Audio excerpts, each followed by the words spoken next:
turn your mic live. Good morning. Morning. It's 8:30. We'll go ahead and begin. Try to stay on time again today. Thank you for your patience yesterday, and thank you for your attendance again today. Welcome to day 3 of the joint appropriation hearings for FY 22 amended and the FY 23 budget. We're going to get started. We should be wrapping up today around, let's see here. Get done a little after lunch with our block grant hearings. We'll run till 11:30 with commissioner reports, and then take a lunch break and come back for the 2022 public federal block grant hearings this afternoon. And I believe Chairwoman Dempsey and Chairman Watson are going to chair those for us afterwards. We do have Chairman Perkle up here with us today. Chairman Perkle, do you have any beginning comments? Not especially, but I would like to open with some prayer. So if you bow with me, dear Heavenly Father, Lord, I thank you today. Blessings. Lord, I'm so thankful for the blessings that you've given us.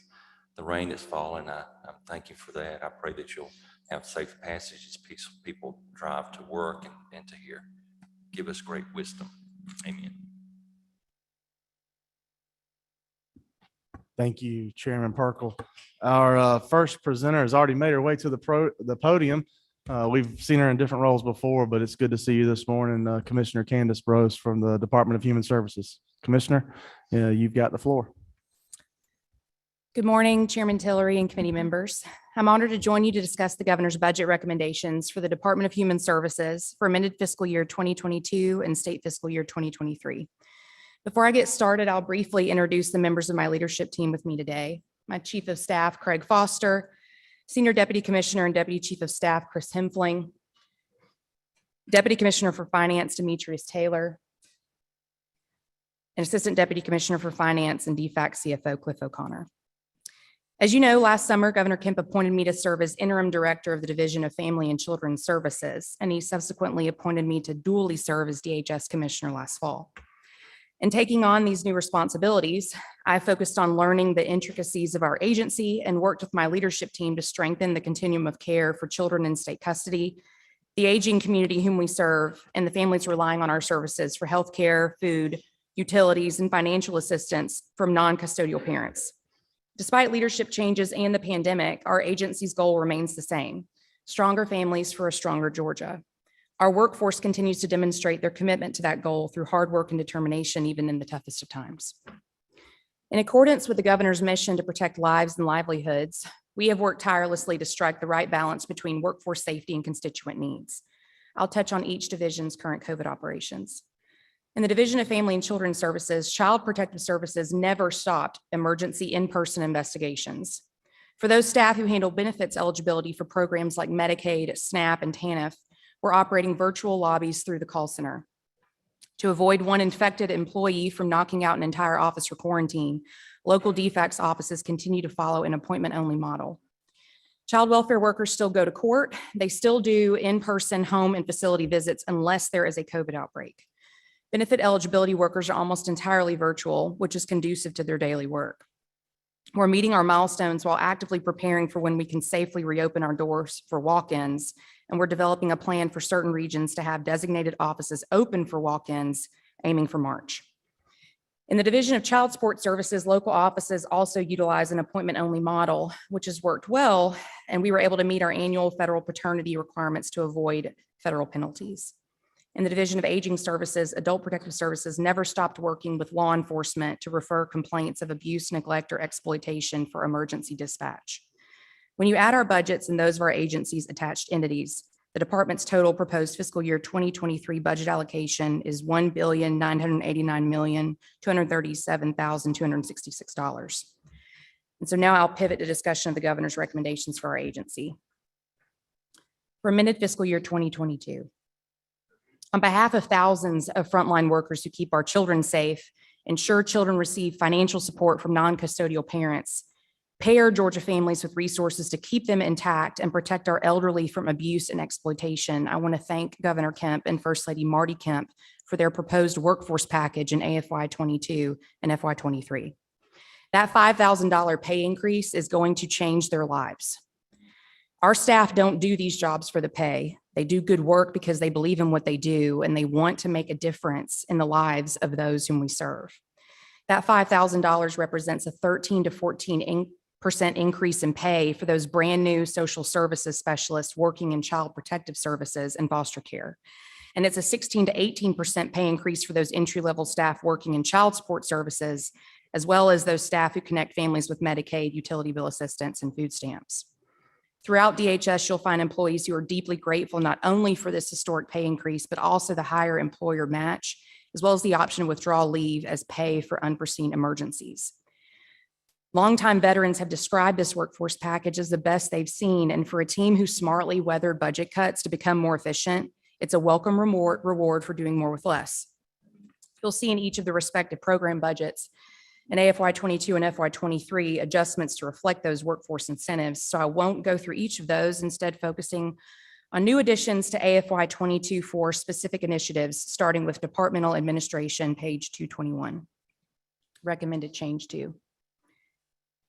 There's $4,016,595 to cover a funding gap for enhancements to the state's integrated eligibility system, Georgia Gateway, which is used to determine a person's eligibility for benefits like Medicaid, SNAP, TANF, and utility bill assistance. Next, in the Elder Community Living Services Program budget, recommended change 2, you'll see $2,718,854, which will draw down $37,993,513 in federal funding from last year's American Rescue Plan. And with that match, the state will serve an additional 5,731 clients over the next 3 years with supportive services, congregate meals, home delivered meals, and additional caregiver services. In FY 21, for example, we served 40,146 clients with home and community-based programs through our 12 area agencies on aging. Those are the only 2 adjustments in AFY 22 outside of the workforce recommendations. So I'll now move to his recommendations for fiscal year 2023. I'll go to FY 23 Child Welfare Services, page 225. First, for recommended change 6, you'll see $1.5 million to fund a new pilot for community action treatment teams. A few years ago, Florida's legislature included funding for their state child welfare agency to contract with 24/7 healthcare treatment teams comprised of a physician, nurses, behavior aides, therapist, a social worker, and an administrative support specialist for state officials to deploy this team of experts to serve a high-needs child, medically, behaviorally, or both, in that child's home, if possible, delivering tailored care and increasing the odds of that family remaining intact. In other words, reducing the risk of foster care. Those same teams can also serve children in foster care living with kin or a foster family. Currently, our agency employs a part-time physician who reviews medical records, evaluates assessments, and checks prescriptions for contraindication. Her work is immensely helpful as we work to address a child's needs on managed care Medicaid. But her work and our work is primarily focused on children already in foster care. We want to dramatically increase preventative services, especially as we face a rising incidence of parents feeling forced to abandon their children to foster care because they cannot seem to find the right resources for their high needs, delayed, or disabled child. With your blessing, our agency will hire these healthcare strike teams and deliver care where families need it most, at home, in person, available around the clock, and tailored to that child's needs, with that child surrounded by their loved ones in the setting they're most comfortable. Next, for recommended change 7, you'll see $451,978 for an autism assessment pilot in Region 12, which covers Bryan, Bullock, Camden, Chatham, Effingham, Glenn, Liberty, Long, and McIntosh counties. Some of you know Dr. Michelle Zena, a physician in Statesboro, who specializes in diagnosing and treating children with autism spectrum disorder. I've worked with her over the past 6 months to develop a proposal where she and her team will screen every child in foster care in Region 12 for autism and ideally publish her findings in partnership with Georgia Southern University on the prevalence of ASD of youth in state custody. Why is that project important? We have anecdotal evidence that the prevalence of autism among children in foster care is higher than that of the general population. We're also dealing with more parents abandoning their children to state custody because of unmet mental and behavioral health needs. the difficulty in finding providers able to meet the level of care for those children, the sheer amount of staff resources going into coordinating their care, frequent placement disruptions, and that those children, usually teenagers, often have the same cluster of diagnoses and behaviors. What we most often see for youth with complex needs without suitable placements are PTSD, ADHD or ADD, autism or suspected autism, self-harm, physical violence to others, mood dysregulation, oppositional defiance disorder, anxiety, and depression. And they're in and out of emergency rooms or psychiatric facilities. This project will help us better understand whether we're missing the right diagnosis altogether, diagnosing it something else, or improperly treating. It'll help us as a state better marshal the right resources to the problem if we understand the actual prevalence of autism in that region. And it'll help us strategize more effective time-sensitive therapies to get to these kids younger when therapies are most effective before they risk entering foster care. The remaining new item in this program budget is $1 million for autism respite care. This funding will allow our agency to contract with providers to offer more respite services for families, not just for children with autism in foster care, but also for those families experiencing burnout, when caregivers may consider relinquishing their rights if there's no reprieve on the horizon. We have a lot of work to do to improve the continuum of care for ASD. I am deeply thankful to the governor and First Lady for including these recommendations, and with your support, we'll be able to make life-changing improvements for our most vulnerable children.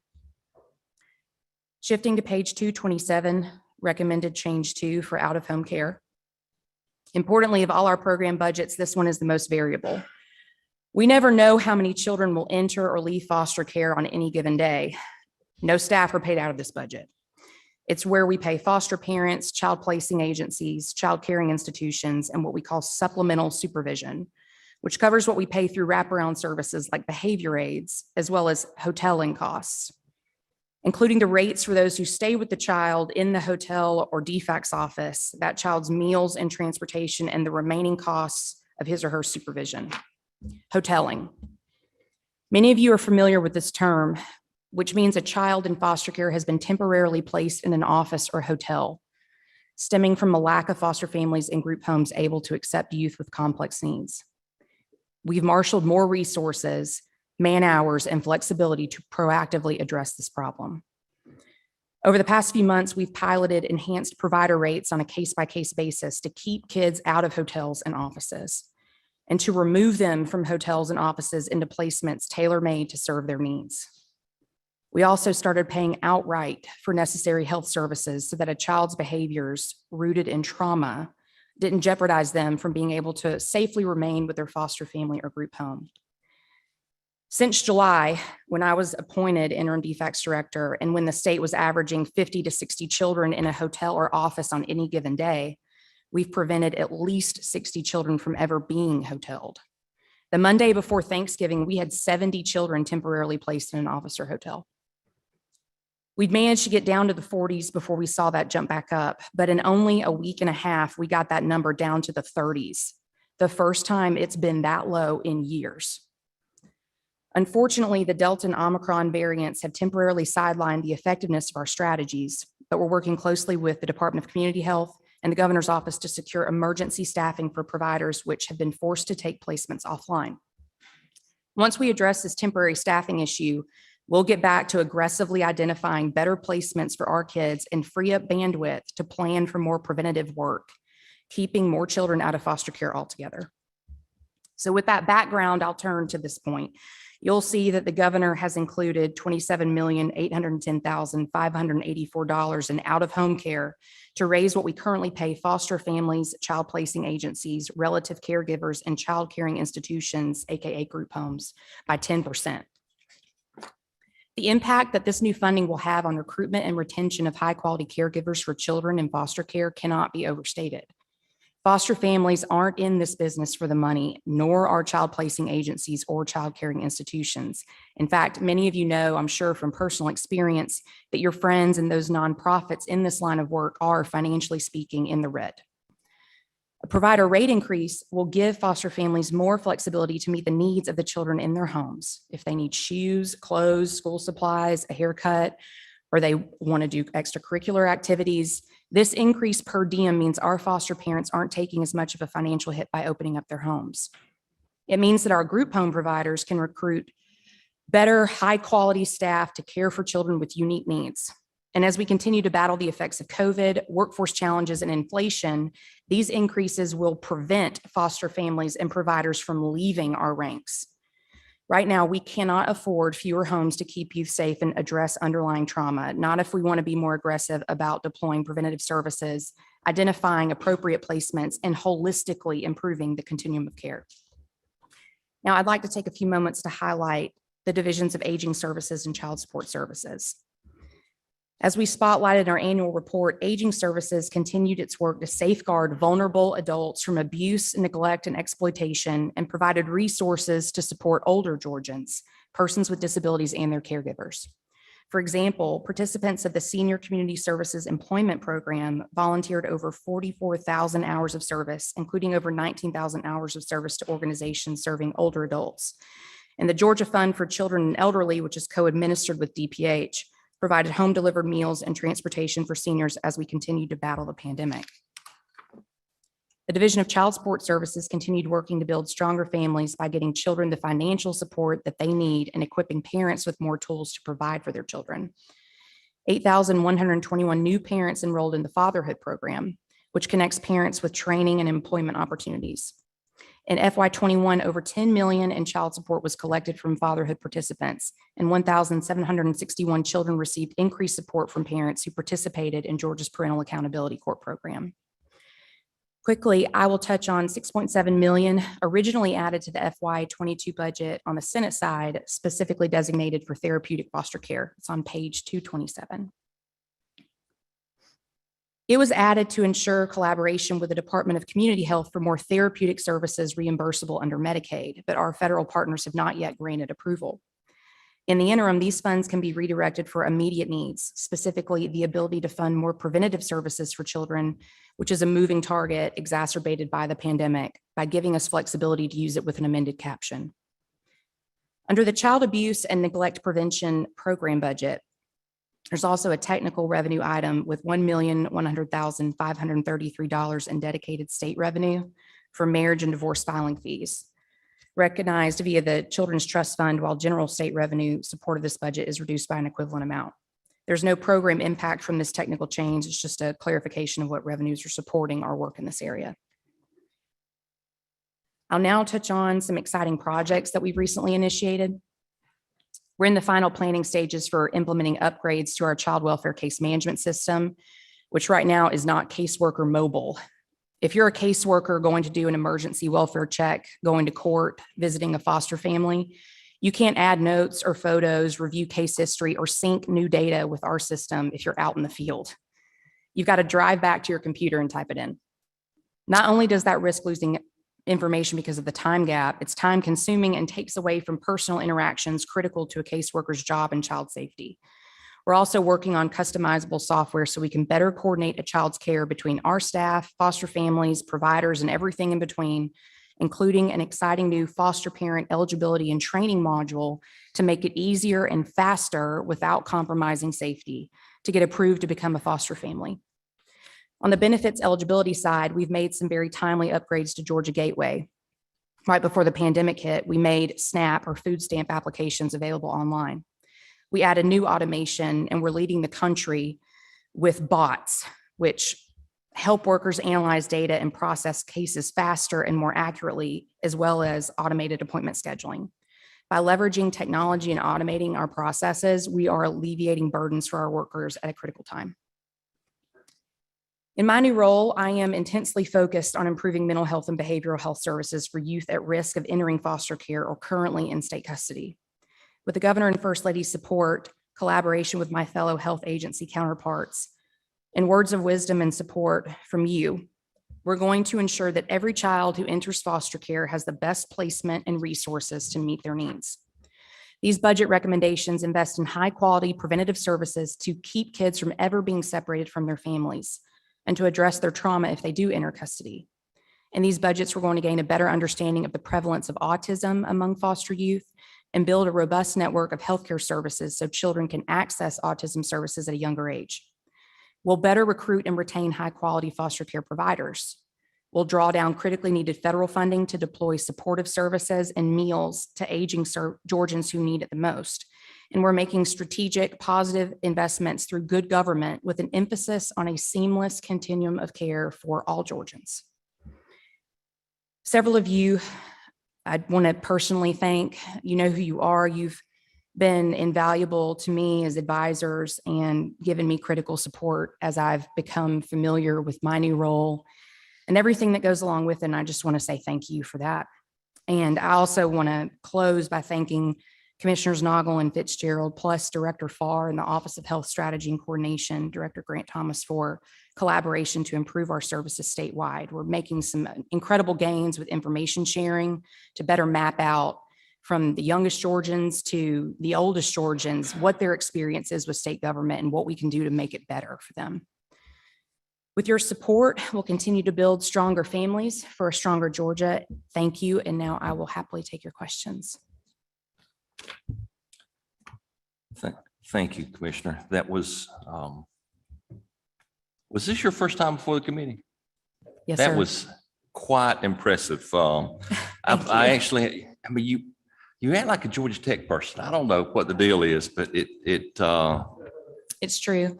Okay, well, it shows through. But thank you for that presentation. You did an excellent job in explaining the funding and the reasons for it, where we are and where we're going. And it was, this is actually what I'm going to go back and look at again. I was trying to write down feverishly some of the comments and the questions that I had, but there was a lot to pack in. One of the things that you mentioned, if I may, you mentioned regarding the hoteling, and you mentioned enhancements for providers. How does that free up this awful practice of hoteling? So there's additional capacity there, Right. if there was additional resources there. Is that correct? Yes, sir. So the way that it currently works is, and you'll find this number pretty staggering because I did. On average, we spend about $1,200 a day to hotel a child, and they sit in the hotel or they sit in the office and they have their case manager with them, and they may have some behavior aids, but all the costs that go with that, you're not really providing the child with the health care that they need. And really, we're talking about children who are, who behaviorally are difficult, but also you'll see children who are developmentally challenged. And by essentially moving away from that model and going to providers, the ones that are already credentialed to, have the maximum level of supervision of children, we say, okay, this child has these needs. What would you be able to do if we pay you an extra $150 a day or $200 a day, which at the end of the day is a better deal for us. Honestly, it's not as expensive as hoteling, but it gets the child what they need, and it allows the provider to contract for more people to ensure the right amount of supervision and actually help them work through some therapies and get what they need. So that's really been the strategy. And we didn't know if it would work. Money doesn't fix everything, right? But it seems to be working so far. And once the Omicron variant came through, like I said, it did kind of sideline. But once we can get that emergency staffing, we're going to bring dozens of placements back online with some of our highest needs providers. And we really feel confident that we're going to make tremendous headway in the next few months to get that number as low as possible. Well, that is a great, that's a great start. Then just providing a shelter and food, that we're actually meeting some needs of these most vulnerable kids. The second is through the pandemic.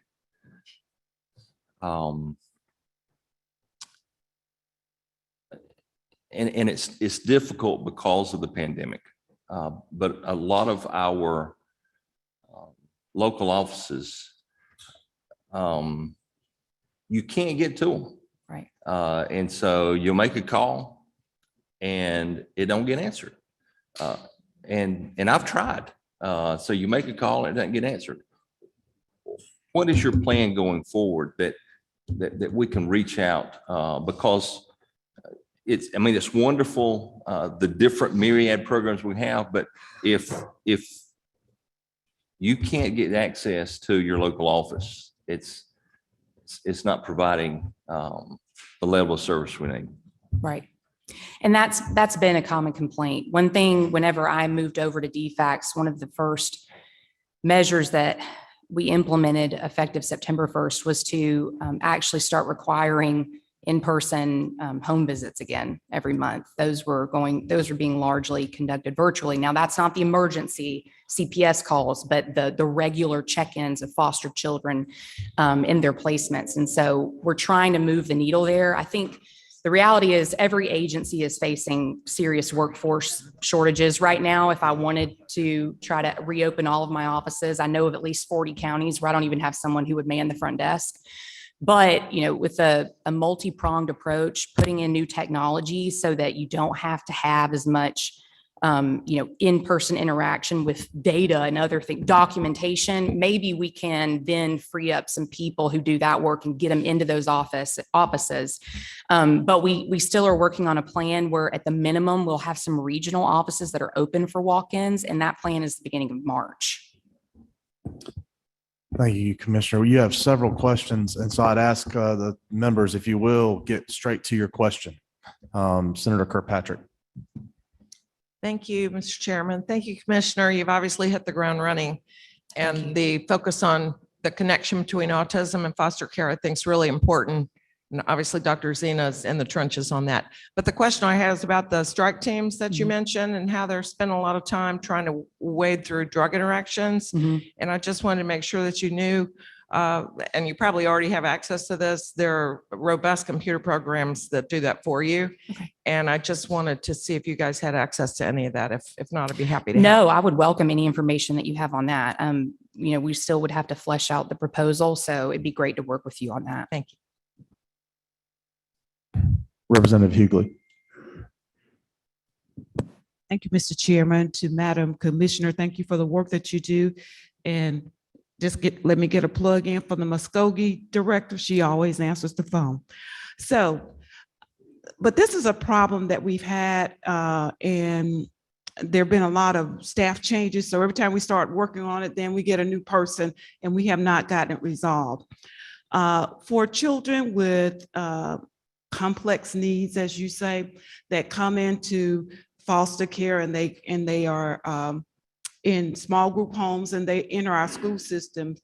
The school system is having difficulty with getting the education records because these children have needs that need to be addressed. It might be an individual education plan, or they may have some other challenges that the school really needs to know about. And our schools are telling us that the children arrive and they don't have ID on them. And sometimes they run away the first day at school and they can't help the police. So tell me how we can address this, or maybe we need to talk offline about how we can try and resolve this issue that we're having locally, because it creates a gap for the children in their learning. So I appreciate all that you all do.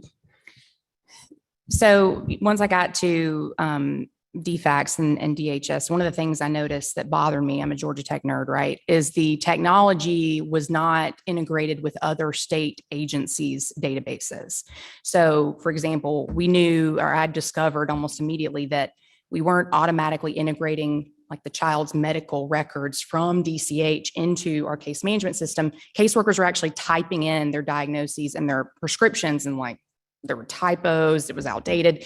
But the same thing for school records, right? That we need to better integrate across our databases. And so one thing that we're already working on is it's a portal called the Community Portal. We haven't named it yet, but it's going to be a tool where if you're a foster family, you can log in and get on-demand information that you're entitled to under the law to better understand the child that you have.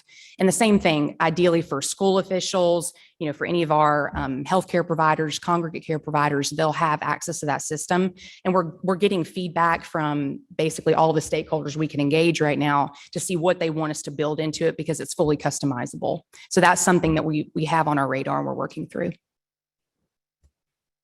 Senator Payne. Thank you, Mr. Chairman. Thank you, Commissioner. I have 30 years I worked with DJJ and placing kids, and the frustration throughout my 30 years was always, you get a kid, you do all this work to get them into a placement. And I know DFACs, I've had friends with DFACs and they were the same way. You get them into a placement and then they get removed from the placement because of behavioral issues. And it's so frustrating because you're thinking, well, you knew you weren't getting an angel. You'd be some kind of, so my question is with, what percentage of those kids that are being hoteled have been removed from a placement that they've already been assigned to?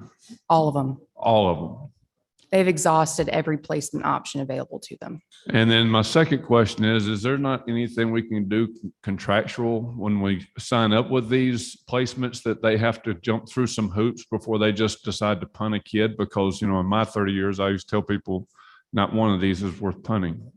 So part of the enhanced provider rate that we're doing on case-by-case basis is we have this criteria built in, and we're doing this via contract. We're basically telling a provider, if you agree to take a child out of a hotel or an office and we pay you this enhanced rate and they meet this level of criteria, you cannot eject them for a minimum of 6 months. Cannot, unless it is a true emergency, and we will have to sign off on that. But not only that, if you have the emergency or you need to discharge them to a lower level of care, you have to identify the best placement for them. So we actually go through step down, and we don't have a child in the highest possible setting for their needs, just discharge to the lowest level and end up in a crisis situation. So we are building that into the contracts, and it seems to be working so far. We are running low on time, but I'm still going to try to get to as many of the questions as we can. Representative Al Williams. Thank you, Mr. Chairman. Very quickly, thank you for what you do. Tough job. Thank you. But my question is, especially with foster children, the biggest complaint I get in my area, and that's all over Southeast Georgia, is the poor reimbursement rate for dentists. And we're losing dentists. There are no new ones coming on board. I know that's a federal question, but we do have some input. What do you see moving forward? So, all foster care children are on managed care Medicaid. They're all through one provider, Amerigroup. And that contract is negotiated and managed by the Department of Community Health, which works closely with us to make sure that we're really maximizing the benefits available to our children. That includes medical benefit and, the dental benefit. One of the most common complaints we get about benefits is that it is really hard to find dental providers in certain areas. So, I think the good news is that Amerigroup is working closely with us to see what they can do to improve. All of them are facing this issue. It's an access issue statewide. The department is too, but the department's also working through just naturally these contracts are going to expire. I believe it's July 2024. So they're getting input on what has been working, what hasn't been working. And all of us are at the table talking about the challenges that we need to deal with as we work toward a future contract. That is one of them that's on the table. Leader Burns.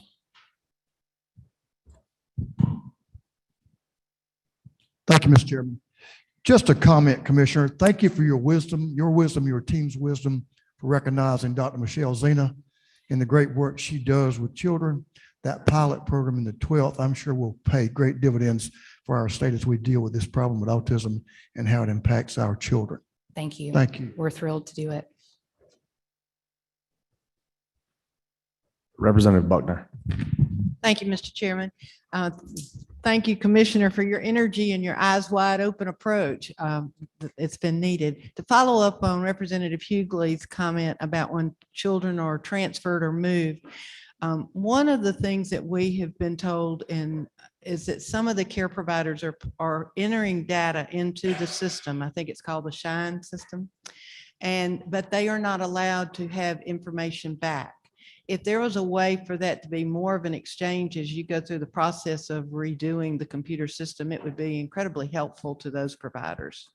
That is going to be part of the community portal software that we have just, we're trying to finalize all of the contracting for.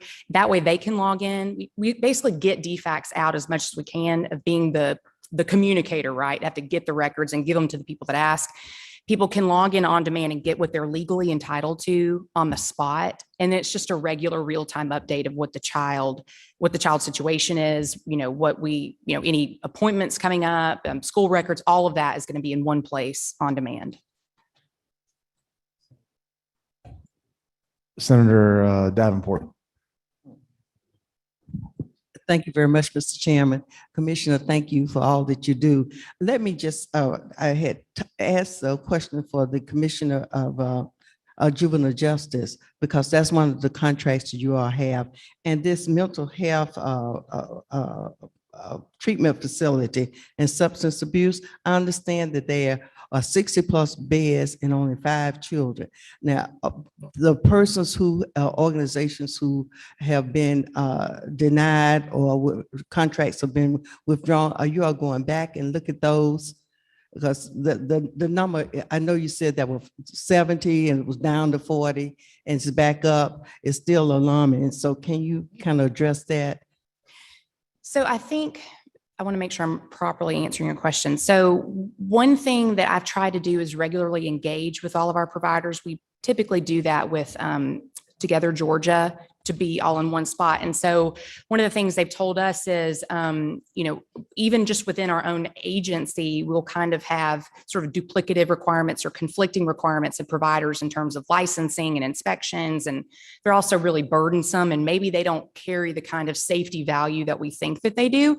So we're taking, a holistic approach to make sure if we've denied someone, we have a good reason for it. And it wasn't some kind of technicality that really just keeps a good provider out of our system. Very good. Last question in the room, and certainly not least, the person who has possibly championed this the most, the chair lady in the house of this subcommittee, Chair Lady Dempsey. Thank you so much. Commissioner, I just want to commend you. What a great job you've done this morning. You've shown how hard you've worked.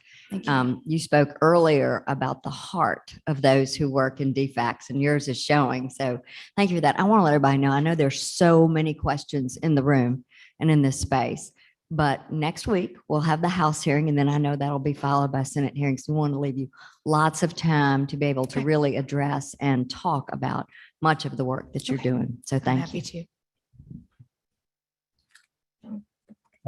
Commissioner, that wraps up the questions in the room. I do want to give you one final comment. Hope I don't put a target on your back when I say this from other commissioners, but this was possibly the most informative presentation that we have had. And I hope that others will take note of that.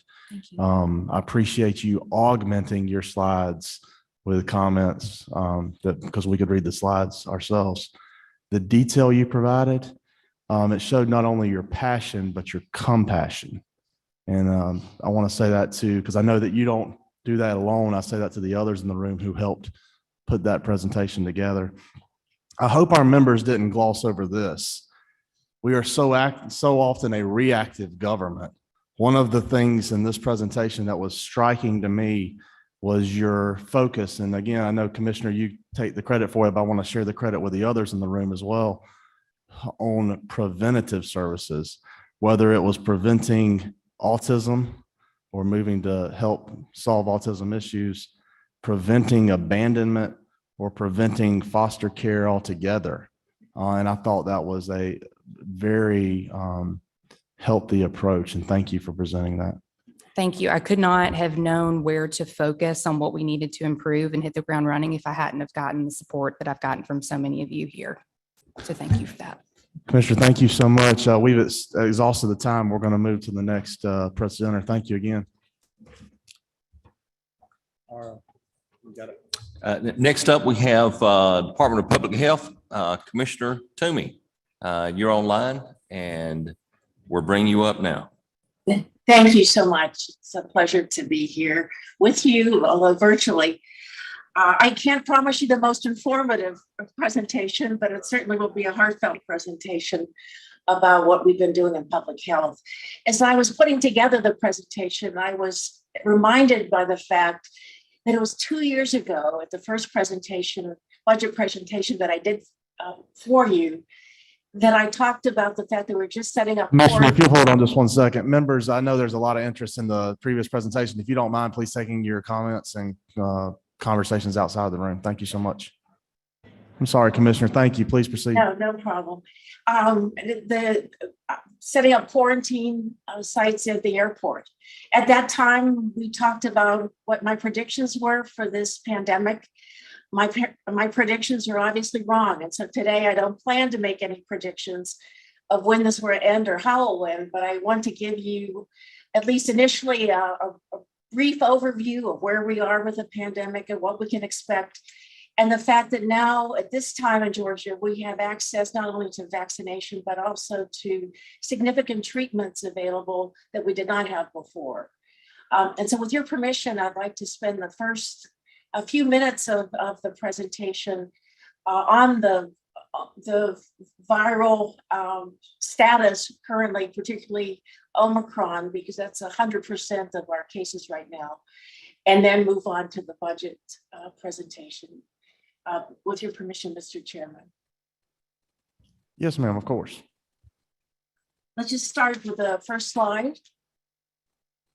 I just want to remind everybody the somewhat unusual structure of public health compared to other state agencies. We have a state office in 18 public health districts.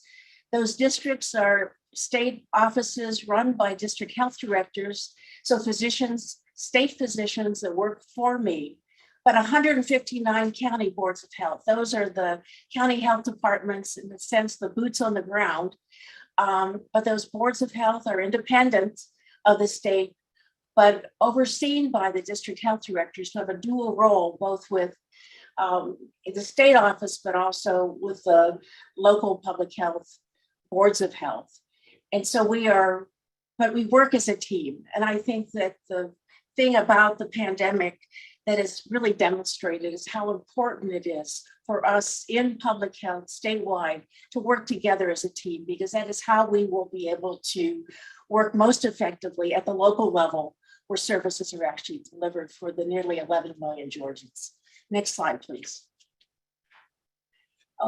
You may be aware of our dashboard. This is something I check every day to look at our confirmed cases and how many antigen positive cases there are, as well as PCR positive cases. And we've had significant numbers of cases, over 2 million if you count PCR and antigen positive cases. Next slide. But this is the slide I wanted to really spend a little bit of time on, because the surges are, I think, what we have always been concerned about, not only about the impact on individual health, but also the impact on hospitals. And you can see that Delta was surging in the fall, and we saw significant impact on our hospitals at that time with the need for ventilators and ICU beds. Over Thanksgiving, I was informed of the emergence of the Omicron variant. This emerged in Southern Africa, and we saw it spread into the European countries. And so we knew it would be coming to the United States. We didn't know at what speed. And so we were preparing, and believe it or not, even on that very Thanksgiving weekend, I was calling around to staff in the lab to ensure that if it did come to Georgia, come to other states in the US, we'll be prepared to detect it and sequence it to identify it. But I think the rate of spread of this variant was something that I have never seen in 40 years of public health. I mean, that straight up line is not an epicurve. I mean, it's a rocket ship. And that has gone straight up in the US and in Georgia. We're now 90, well, more than 90, almost 100% of all our cases are this Omicron variant. Next slide. And I'm showing this to you because I've never seen anything spread how this quickly and this completely across the US and Georgia. The blue or the purple bar represents Omicron. And I remember vividly in the beginning of December when we had a few cases all in metro Atlanta area, and we'll just see what happens. And what we're seeing unfold is this extraordinary spread of this virus to initially all parts of Metro Atlanta, and now moving into the rural parts of Georgia. And so initially to North Georgia, now into South Georgia. And the rate of spread is such that we are working hard to ensure we have significant testing available in all locations that have to ramp up those testing services to ensure that people have access to those tests regardless of where they live. Next slide.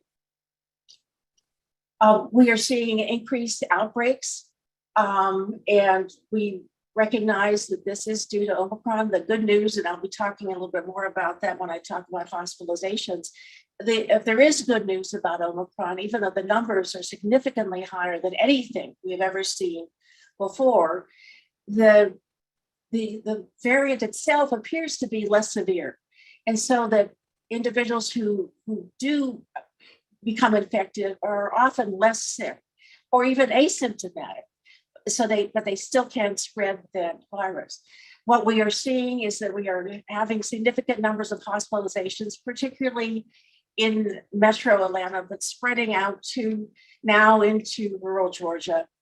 But the major challenge that we have in hospitalizations has to do with the availability of staff. And I'm sure Commissioner Nagel will be talking more about that. I don't want to steal her thunder about staffing for hospitals, but that has been a challenge with Omicron, less so than the availability of ventilators or other equipment for the sick individuals. Next slide.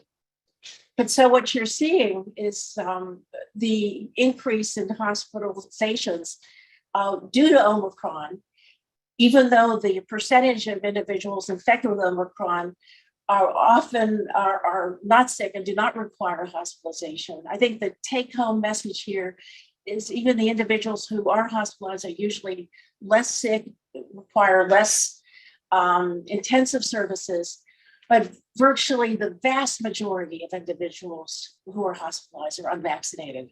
And so although the vaccine and boosters do not fully protect you against acquiring Omicron, they do protect you against the serious outcomes. And so they're still, I think, important for us to consider as one of the many prevention measures we have available. Next slide, please. And this is looking at deaths. As you can see, the Delta variant, which is there from July, peaking up in October, really was a very deadly variant. And we had many, many, many people seriously ill and quite sick, and some of the highest death rate we've ever had.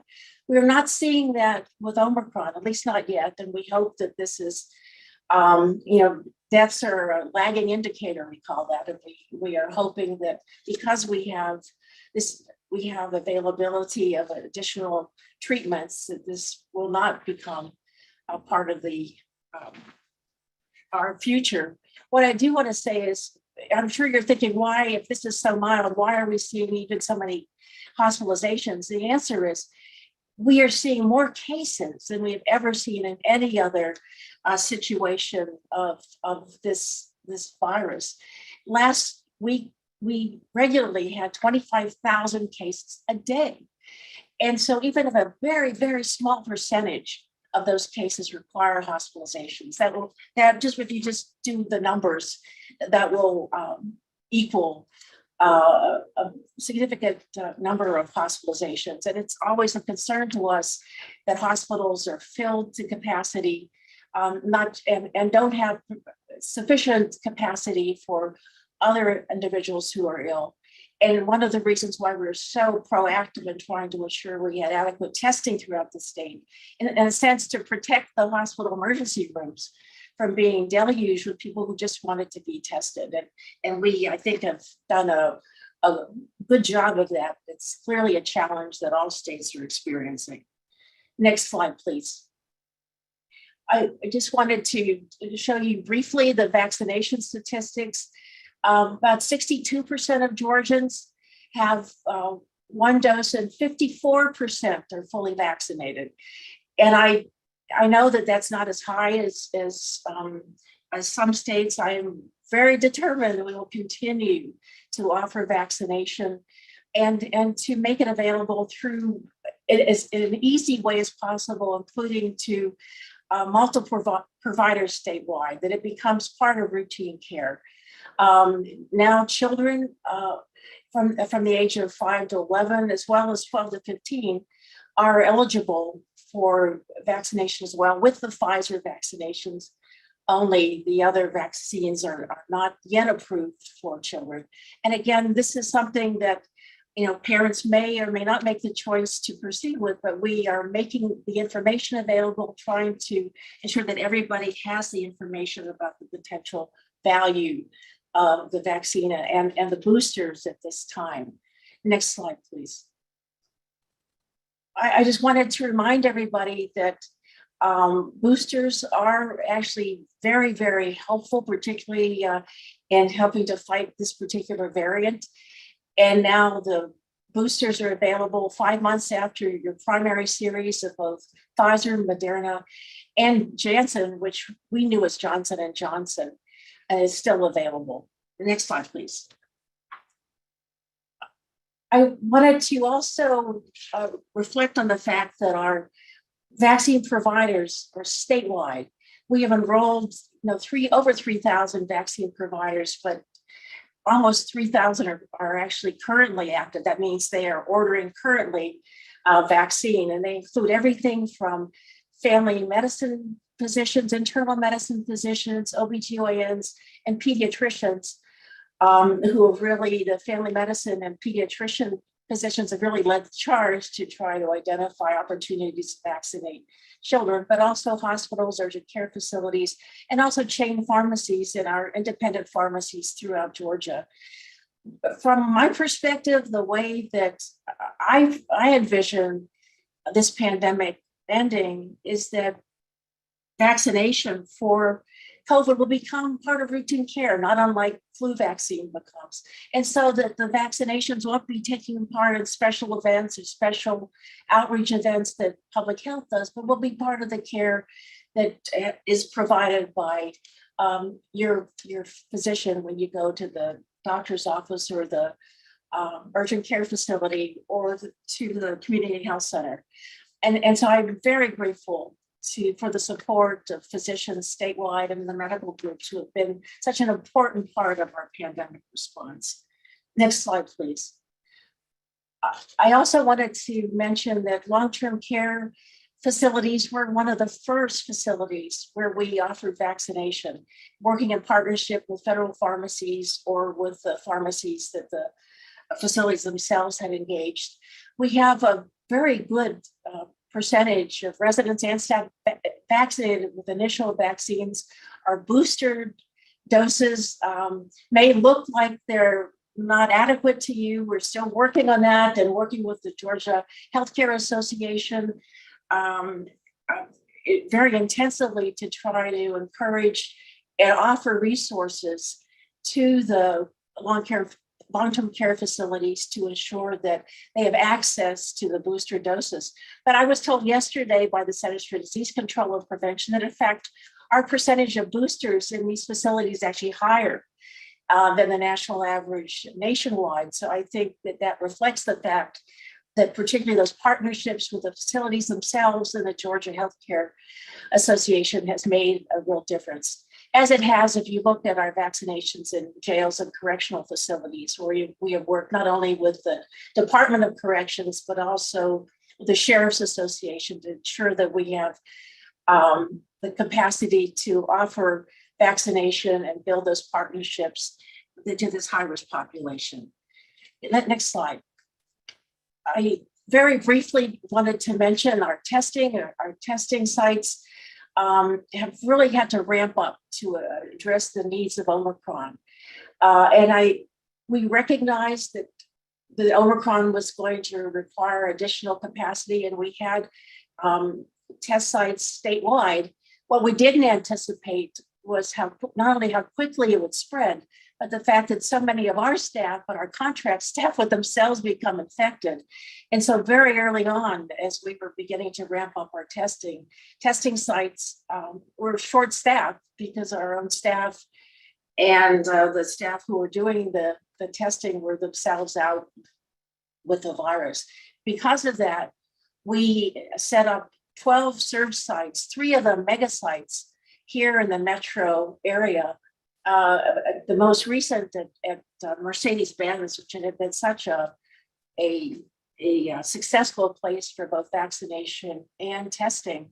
And as of, I think as early as today, we're also going to be offering vaccination as well as testing there, because we have the capacity to do that there. So you can see we have statewide capacity for testing and are continuing to add additional staff and additional capacity statewide. Next slide. I'm sure that you're getting requests about where are the rapid tests, and we don't have access to as many rapid tests as we did last year.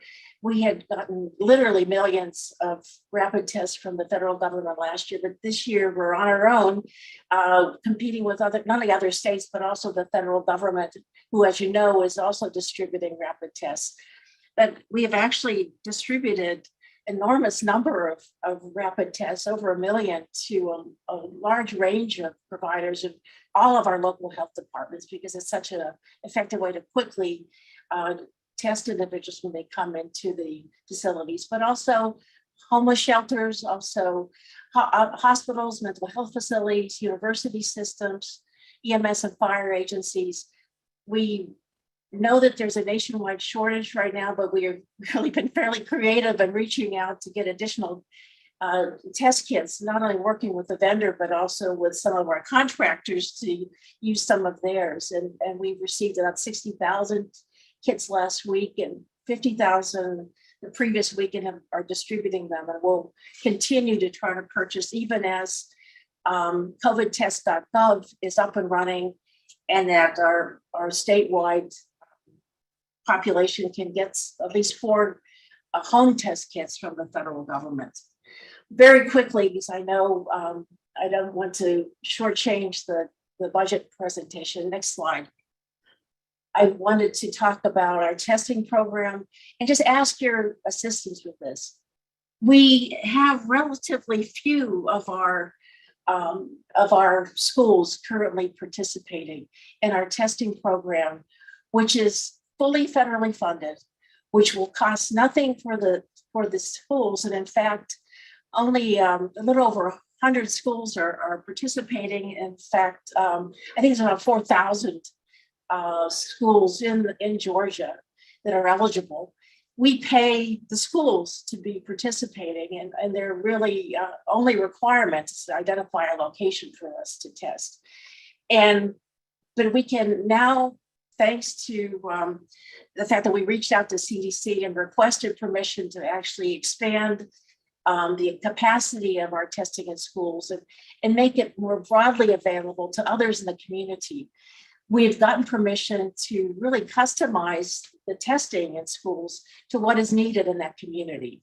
So we can test symptomatic or asymptomatic children, teachers, staff, even spouses and family members of those individuals.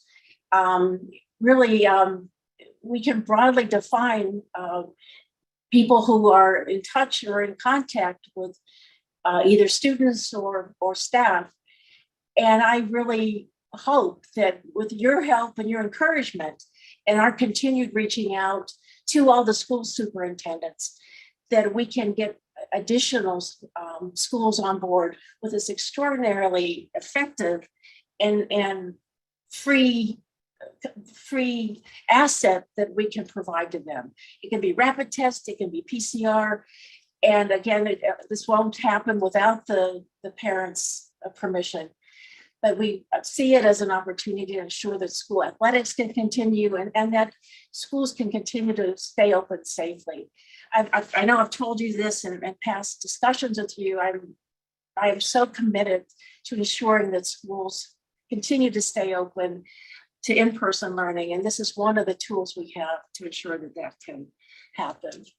Next slide, please. The one big change since I last spoke with you is the availability of therapeutics. And for the most part, the therapeutics are available to non-hospitalized patients with mild to moderate COVID-19 who are at high risk for disease progression. So you're going to say, who's at high risk for disease progression? It's those who are immunocompromised. It's those who have other underlying chronic health conditions that may make them more at risk for complications. It may be older individuals because older individuals have had more challenging time, even when vaccinated, with fighting off this virus. And so I wanted to just very briefly touch on the various monoclonal antibodies, which are antibodies not naturally made, not those coming from someone who's had COVID, but actually that are made in a laboratory to fight off the virus. And there were 3 monoclonal antibodies that were effective against Delta: Regenco, Bimedi, and Sotrovimab.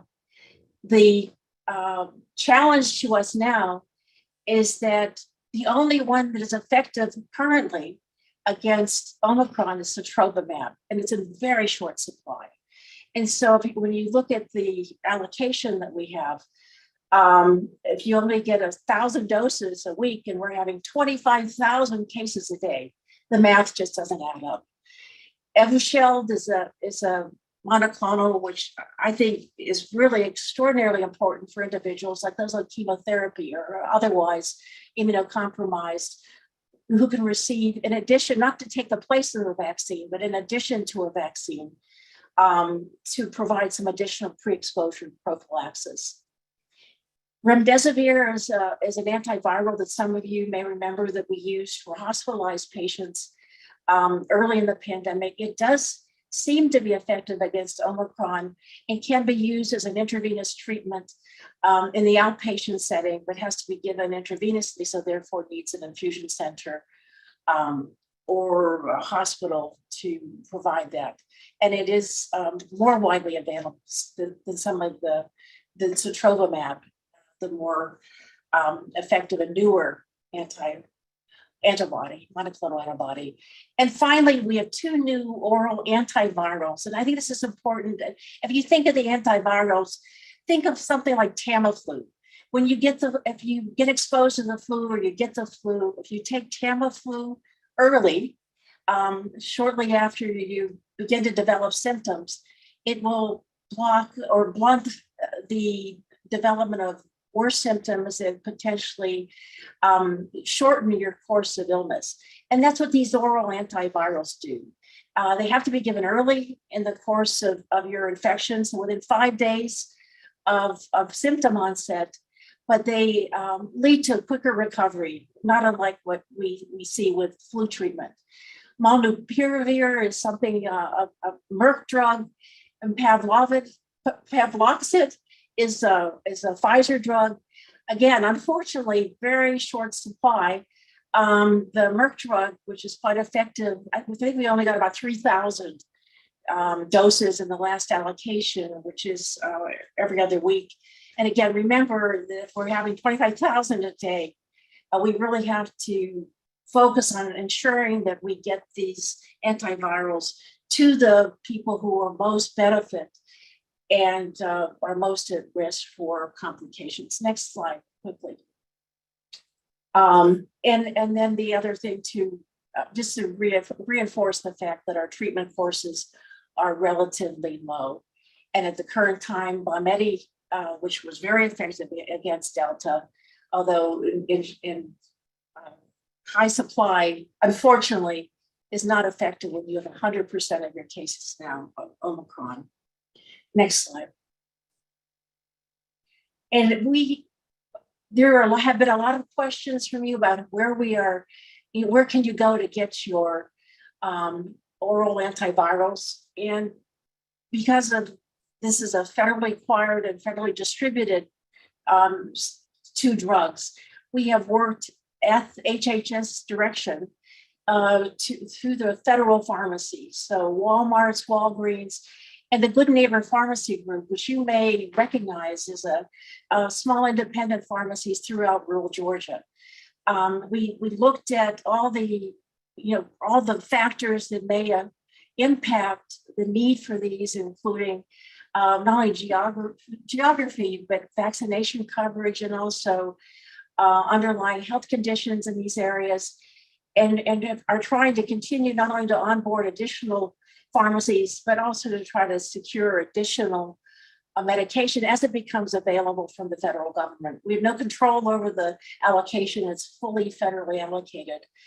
And so it's still in short supply across the state, and we hope that we will get additional, not only additional doses, but additional pharmacies willing to distribute it. Not all pharmacies want to do it. We've been told that it's not worth the effort. It's going to be very labor intensive, and the reimbursement, the federal reimbursement, is relatively low. But we will continue to work very diligently to ensure that we have a statewide access. And there is on our website, there is a map that has the current coverage of these therapeutics, both the monoclonal antibodies as well as the antivirals. And I always tell people, if you are looking to where you can go nearest your home, that's the best place to start. Next slide. And I just another vote of thanks to the many, many, many people and organizations and agencies who have been just extraordinary partners with public health in this response from the very beginning. Both Metro and Georgia Chamber, the Hispanic Chamber, ACCG, the Georgia Municipal Association, the Department of Economic Development put me in touch with multiple people with whom public health had never been partnering with, who allowed us to make PSAs that were extraordinarily effective in trying to encourage vaccination. A shout out to not only the Department of Agriculture, but the Georgia Poultry Association, who have been just key partners, both in reaching farm workers as well as the poultry industry, and clearly other state agencies, DCH in particular, who've been right with us from the very, very beginning, as well as all these other partners you see here, Latin American Association, NAACP, numerous medical associations and universities. One shout out to the Woodruff Association, the CDC Foundation, who have provided additional support through the Rollins School of Public Health for us to get additional staff for contact tracing, additional staff for epidemiology. That's the science of kind of identifying disease trends and counting them and identifying where we need to put our interventions. Without their help and the CDC Foundation's help, we would not have had sufficient capacity to be able to respond as we did. And finally, also to the Blind Foundation, who was made available not only Mercedes-Benz Stadium, but also has helped us with numerous PSAs. And that's really, next slide. I just wanted to close with this to remind everybody, isolation, when you're infected, is different than quarantine. When you're exposed but not yet infected. And we changed our isolation and quarantine guidelines to be in line with CDC's shortened isolation and quarantine requirements. We were actually moving in that direction even before CDC was, and I was so pleased that they basically followed our lead. And have done something similar for schools and daycare centers. And I think it's just extremely important. We now have 2 years of experience with this virus. We see how it spreads.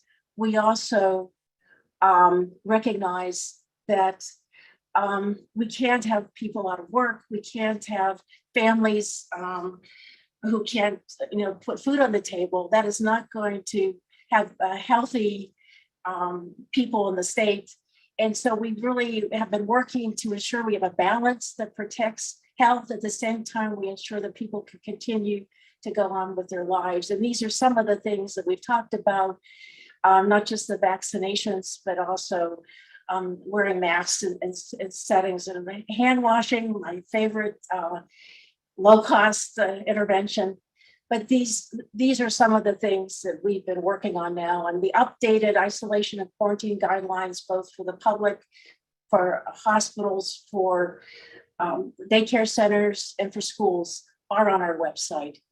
And Mr. Chairman, I'd like to stop here just to see if there are any questions before I move on then to the budget.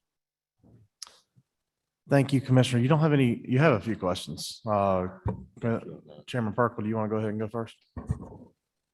Thank you, Mr. Chairman. A question I have before we get to some of those that are online.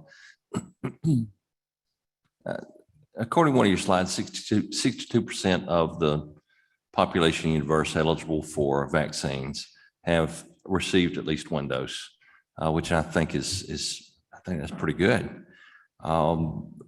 How does it look going forward? You said that, it might become like part of the care that we do for flu, for example. Pre-pandemic versus what we're looking at now, what percentage would have received the flu vaccine before and now? I don't have the exact numbers. I think probably relatively low numbers in the general population, high numbers in hospitals, because the healthcare workers, it's been extraordinarily important for healthcare workers to get the flu vaccine. The difference actually between the flu vaccine and COVID vaccine is the COVID vaccine is actually in some ways really quite effective. The flu vaccine changes from year to year and may not be a good match, but our COVID vaccine has been shown to really prevent deaths and hospitalizations very significantly. And it's hard to say. I can't predict what's going to happen with Omicron or any future variants, but it would not surprise me that in the future, that as we move forward, there may be a vaccination that's a combination of flu and COVID that you can get annually as a kind of COVID flu booster. But I think we have to see how this unfolds. I think we haven't seen the end of Omicron yet. It looks like it's coming down, but I think it's too early to say. I think by the end of the month, certainly. But the jury's out on what the final verdict will be on that. Thank you for that. And the point I was trying to make or to get at is that we've had the flu vaccine for many, many years, and it changes each year. But we have a system where, my mama will remind me, have you had your flu vaccine yet? And no, ma'am, I hadn't, but I'm fixing to go. And I have had the flu vaccine, but 62% for a very effective COVID vaccine would be with a higher rate than what we normally do with a flu vaccine, I would think. But you actually need to have more than one dose. I'd say to be highly effective would be increasing not only our second dose, but also boosters. Because one dose would not be sufficient, I don't believe, to provide the kind of protection that you need to something that has proven to be so potentially dangerous. But I agree, we're doing better than many of our neighboring states. And I am very committed to continuing our efforts to reach everyone. And it's going to, I think, require that partnership with all of the medical providers and to continue reminding people of the availability of the vaccine, the safety of the vaccine, and making it available through routine care as well as local pharmacies. Thank you, Dr. Tomey. Speaking of trying to get it out to everyone, Representative Bruce had mentioned online, there are people living in tents along the highways and other places. Is anything being done to get vaccines to these people? Yes, and testing. I mean, we have worked very diligently to address issues of the pandemic among the homeless. Fulton County in particular has been proactive in that area. And we also have a hotel, which we have put in place to provide isolation and quarantine availability for those individuals who may test positive or be exposed, to get them off the street, but also to put them in a residence that will be safe for them to get through this infection. But there's been a lot of work proactively to identify those individuals and get them vaccination and testing as needed. Okay, additionally, Representative Anulowicz asks, I'm baffled that more school districts aren't taking advantage of the testing program. What kind of feedback have you gotten from districts that decline to participate? I think there's a concern among parents that maybe they don't want to know about the status. But we have worked so hard to change our guidelines to keep kids in school that I think that the requirements for 14 days of quarantine, sequentially keeping kids out of school, really for just prolonged periods of time is not the way that our guidelines currently read. And so I think now making this parents aware of this, making the school superintendents aware of this, working with the Department of Education. And I have personally sent letters out to all the superintendents statewide to remind them of the availability of this. And I would ask that when you go home to your home districts, to please talk to your principals. I know how closely you work with the schools in your districts, how important this could be and what a great adjunct this is to testing in the community. And it's now open so broadly, it would be an asset to all staff and family members and others who even touch in some way the schools and the children. I don't understand it either, but we want to keep making people aware of it. Mr. Chairman, I'm gonna grab some of the ones in the room first, if that's okay. Senator Davenport. Thank you very much, Mr. Chairman. Dr. Toomey, thank you so much for all that you do. I call the health department all the time and get results.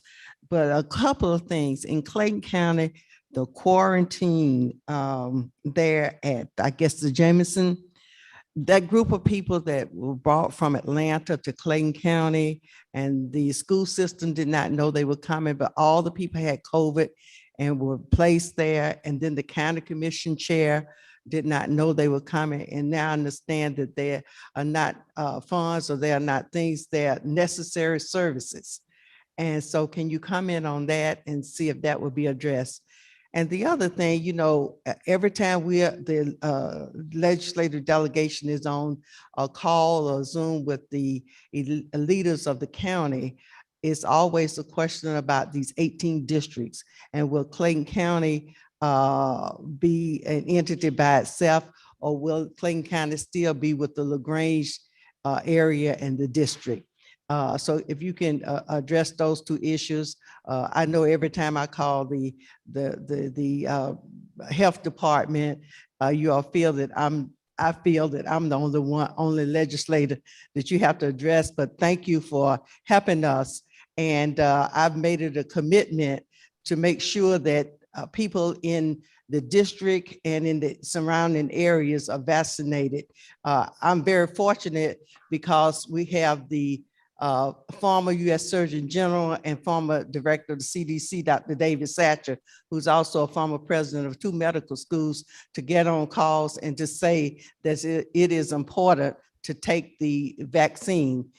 So the end of this month and every month, I will be with the health department, with churches in my area giving the vaccine. So if you could just comment on those two things for me.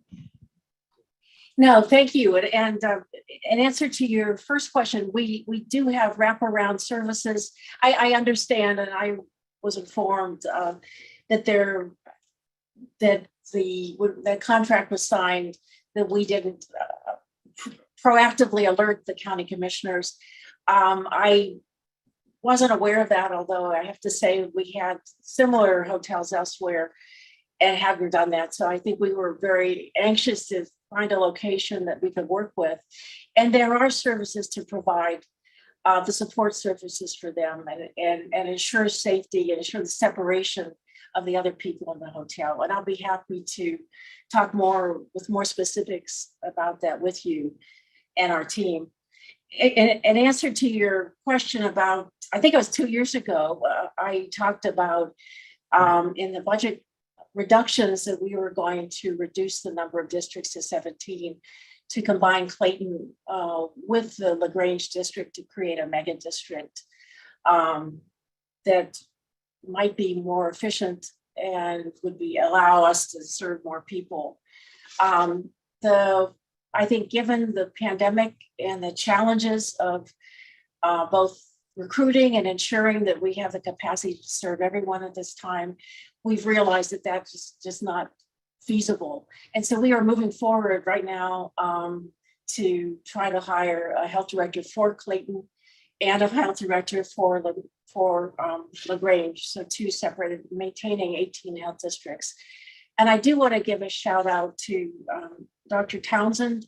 Beverly Townsend is an extraordinary public health leader who has served as acting health director in both those districts, stands ready to answer all your questions and serve you. And I know many of you in the room know her, and she's done a superb job, as has Carly Heath, in running the health department. So, but to reassure you that we are moving forward and have the position advertised and are actually reviewing resumes right now. Dr. Toomey, if it's okay, we have several other questions, but I know that we have only 1/6 of your time remaining as scheduled. If it's okay, can we go ahead and move to your budget presentation and do those quickly? And I'll ask those other members if they don't mind to follow up with you either offline or in subcommittee. No, that'd be perfect. And I'll be very fast because I'm Thank you. very excited about the budget that the governor has proposed. And let me just first start with the first slide, just to remind everybody about our expenses. The majority, 65% of our budget is actually direct services. So that includes everything like WIC. It also includes the grant and aided counties. Many of the contractual services are also services to people. So the relatively small amount of our expenses go to personal services or to staff. And so that's makes us a little different than some state agencies. Next slide, please. But the other thing to bear in mind, and this is not looking at COVID. COVID's a whole different animal, and I can give you a whole hour-long briefing on COVID alone. About 60% of our total funding is our federal funds. So that includes WIC. It includes things like our HIV, not only our treatment programs, but also our CDC funded programs that include HIV prevention as well as tobacco and chronic disease prevention. So environmental health, STD, TB. So that's really largely federally funded. Our state funds, about 40% of our budget, more than half of those state funds go to in grant and aid to the counties. So much of our state budget really does support the county boards of health. And I think that's important to remind everyone, is that they really are the foundation of the work we do on the ground. And much of our state budget goes to their support. Next slide, please. I am very pleased that the governor has recommended a statewide change and a pay increase for staff.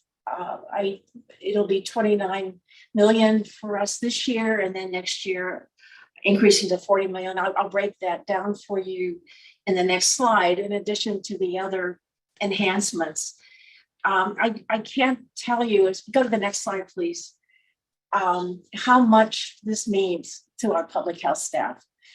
I think some of you know from your work in your home counties, but it has been a long 2 years, public health.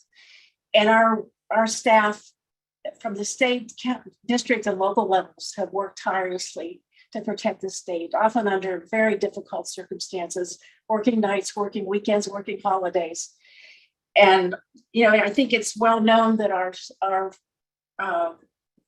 our salaries in public health are not on the scale of other state agencies, even around us and in the other southern states, let alone we also compete with other public health agencies here in Atlanta, for example.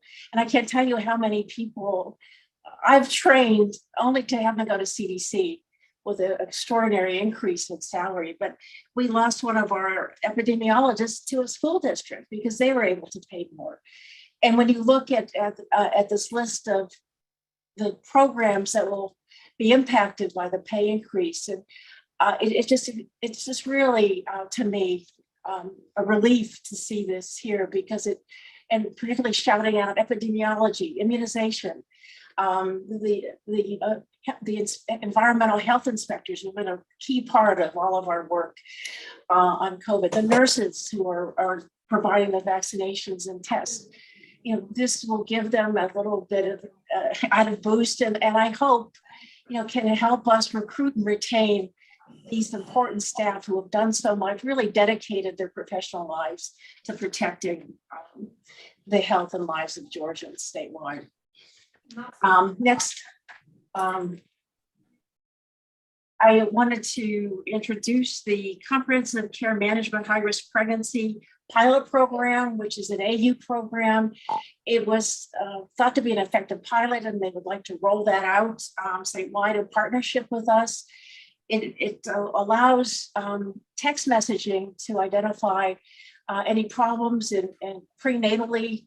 The idea is to identify individuals at risk for hypertension, preeclampsia, other pregnancy or postpartum issues that may lead to maternal mortality. And I'd like to say this, coupled with our continued work with the perinatal centers, and a shout out to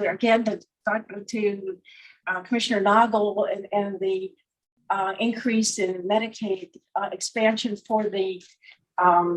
for pregnant women to a year will again provide a comprehensive approach to preventing not only maternal mortality, but also the high infant morbidity and mortality we have here in Georgia. The Georgia Coordinating Center through this budget will be fully funded. And just to remind you what this coordinating center was, right before the pandemic, I think it was December before the pandemic started, Grady had a massive flood that incapacitated a large number of their floors. And so there was not the full capacity in the metro area for hospital beds. And so we needed to set up a system to ensure that the EMS providers could go to a hospital that could manage the individual, whether it was trauma, stroke, or some other health condition. And at that point, the regional coordinating center was set up to manage this in the metro area, and that was funded through your support. But we recognized once COVID happened, and we needed a similar coordinating system to identify hospital capacity for individuals with COVID and where there was availability of ventilators and ICU beds, and to appropriately direct the EMS agencies. And so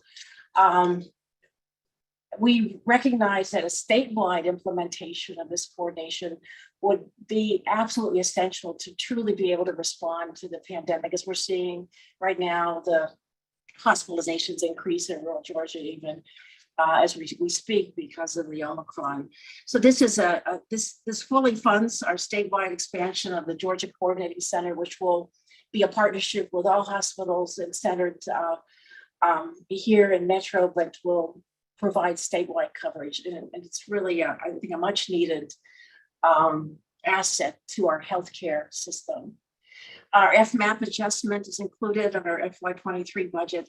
And to close, the final issues I wanted to bring up is the addition of $9.9 million to the AIDS Drug Assistance Program.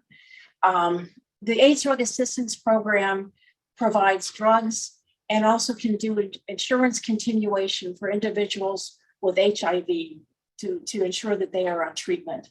Treatment is absolutely critical. Treatment is prevention for individuals with HIV, because it actually stops any further transmission. The South has the highest rates of HIV.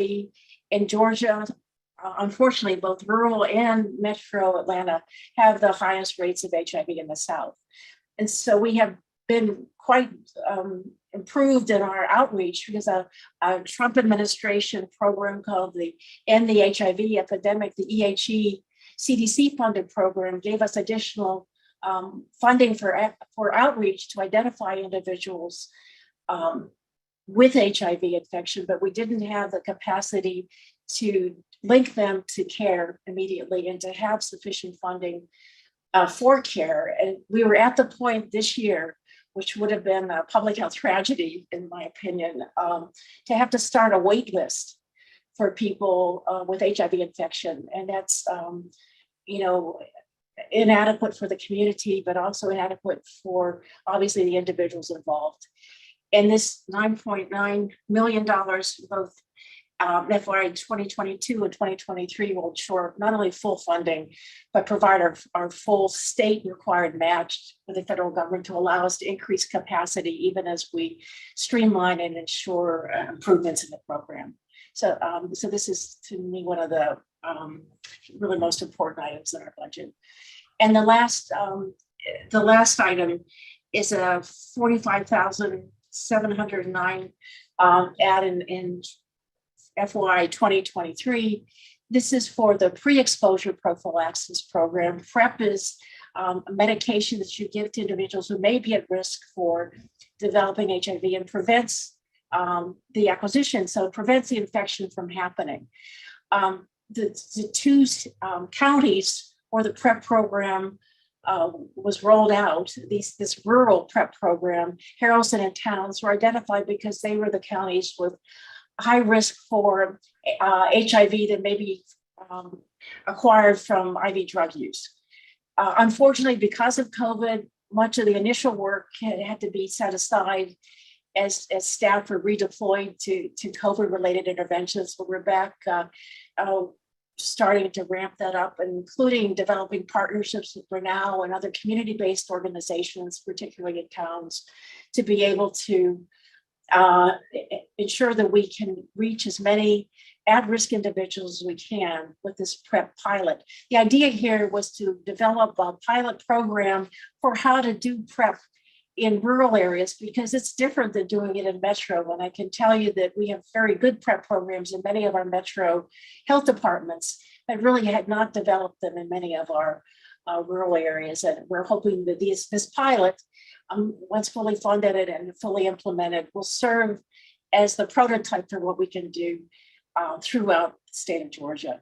And that's our full budget. And thank you so much. I'm sorry I ran over a little bit, even talking fast. Thank you, Dr. Toomey. I would ask, I know there's a lot of questions. I would ask that the questions, because of time, be devoted to the budget. So if you have policy questions, please follow up with the commissioner and with Dr. Toomey offline. I'm going to give a few seconds for folks to hit their buttons if they want to take their questions off if they aren't policy related. If they aren't budget related. Okay, we do have a couple of budget related ones. Representative Matt Dollar. Thank you, Chairman. Thank you, Dr. Toomey, for that very thorough, great presentation. I wanted to touch on the HIV treatment funds that you referenced. Given that Georgia has one of the highest rates in the country, as you said, in your opinion, are we doing everything that we can be doing, given the new funding, to address this issue? Because, as you said, treatment is prevention, and this will, one, help the patients and further help the state from a cost perspective. No, thank you. And I think many of the other things that we're doing in partnership with the medical community is to ensure that all providers statewide understand the importance of PrEP and offer PrEP, and also understand the way HIV treatment can be rolled out to individuals and can be managed in a primary care setting. It doesn't require an infectious disease physician to manage an individual with HIV infection. I think that much of our HIV prevention activities, with the exclusion of PrEP, because we can't use CDC funds for PrEP, but have been from the Centers for Disease Control Prevention. And a lot of that is focused on outreach and then and testing. And once testing occurs, to try to identify those individuals who may benefit the most from PrEP and refer them there, and those who may benefit from the treatment as well if they are infected. But remember that we are the payer of last resort, and the insurance will cover these treatments. So we're trying to, with this addition, to ensure we cover all those individuals that fall into our catchment group, but we cannot possibly, with this amount of money, provide treatment for everybody.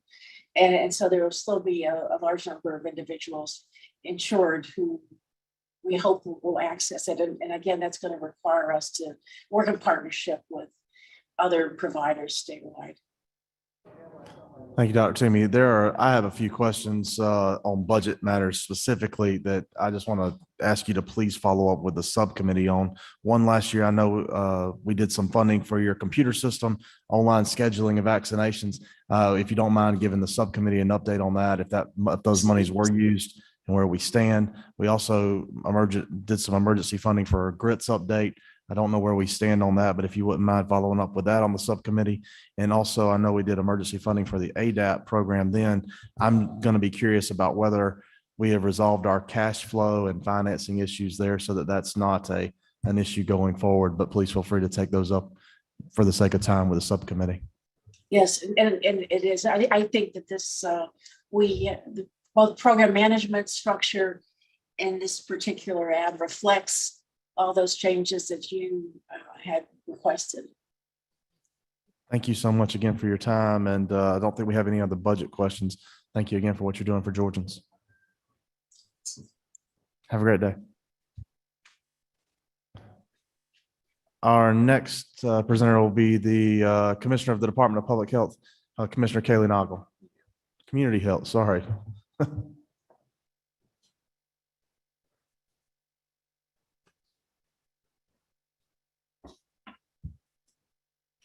Hey, Commissioner, welcome to the podium, and the floor is yours.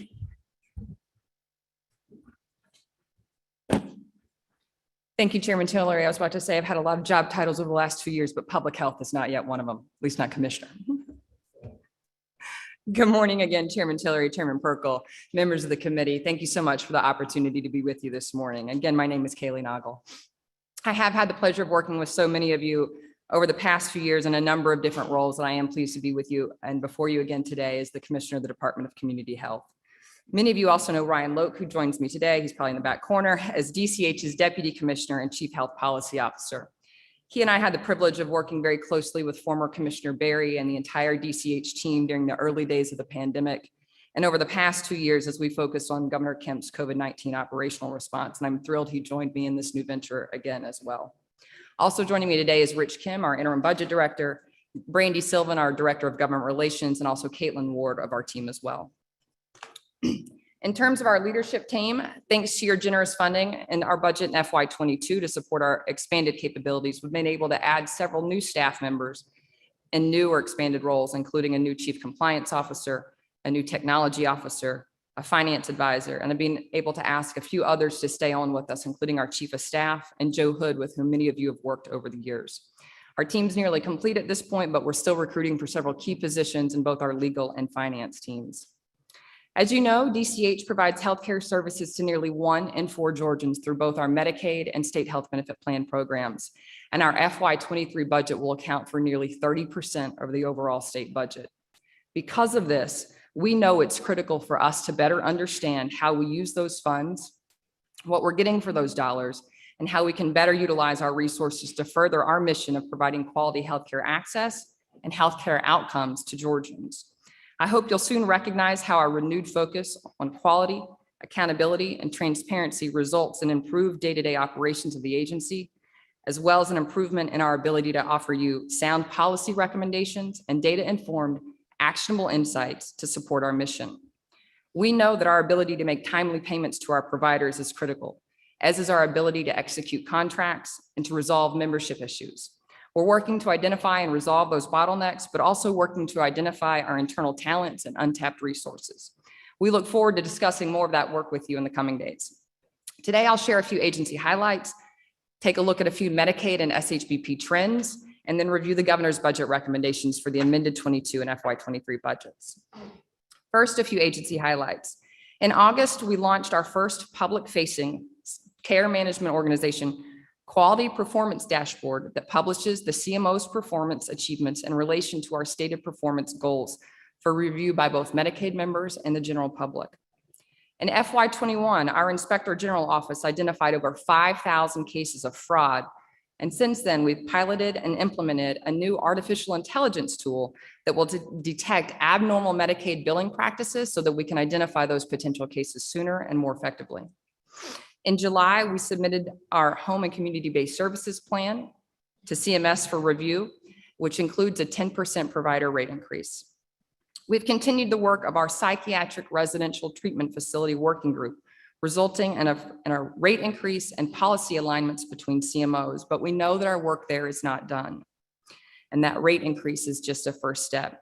Chairman Tillery, we're thankful for your leadership and efforts to advance this work, supporting Georgia's most vulnerable youth and this important component in the continuum of care. We look forward to working with you and members of the House to continue moving forward priorities related to mental health, treatment, and parity during this session. Also, special thanks to our sister health agencies, as well as numerous advocates that have partnered in this work with us, including Voices for Georgia's Children, led by Dr. Erica Sidkoff. We also continued this year to provide staffing augmentation around the state in response to the COVID-19 pandemic and staffing shortages. In fact, in this last round of funding, about $100 million, Governor Kemp mentioned, we were able to actually authorize some additional staff for the PRTFs to ensure that some of those beds remain online. To date, that funding totals over $755 million.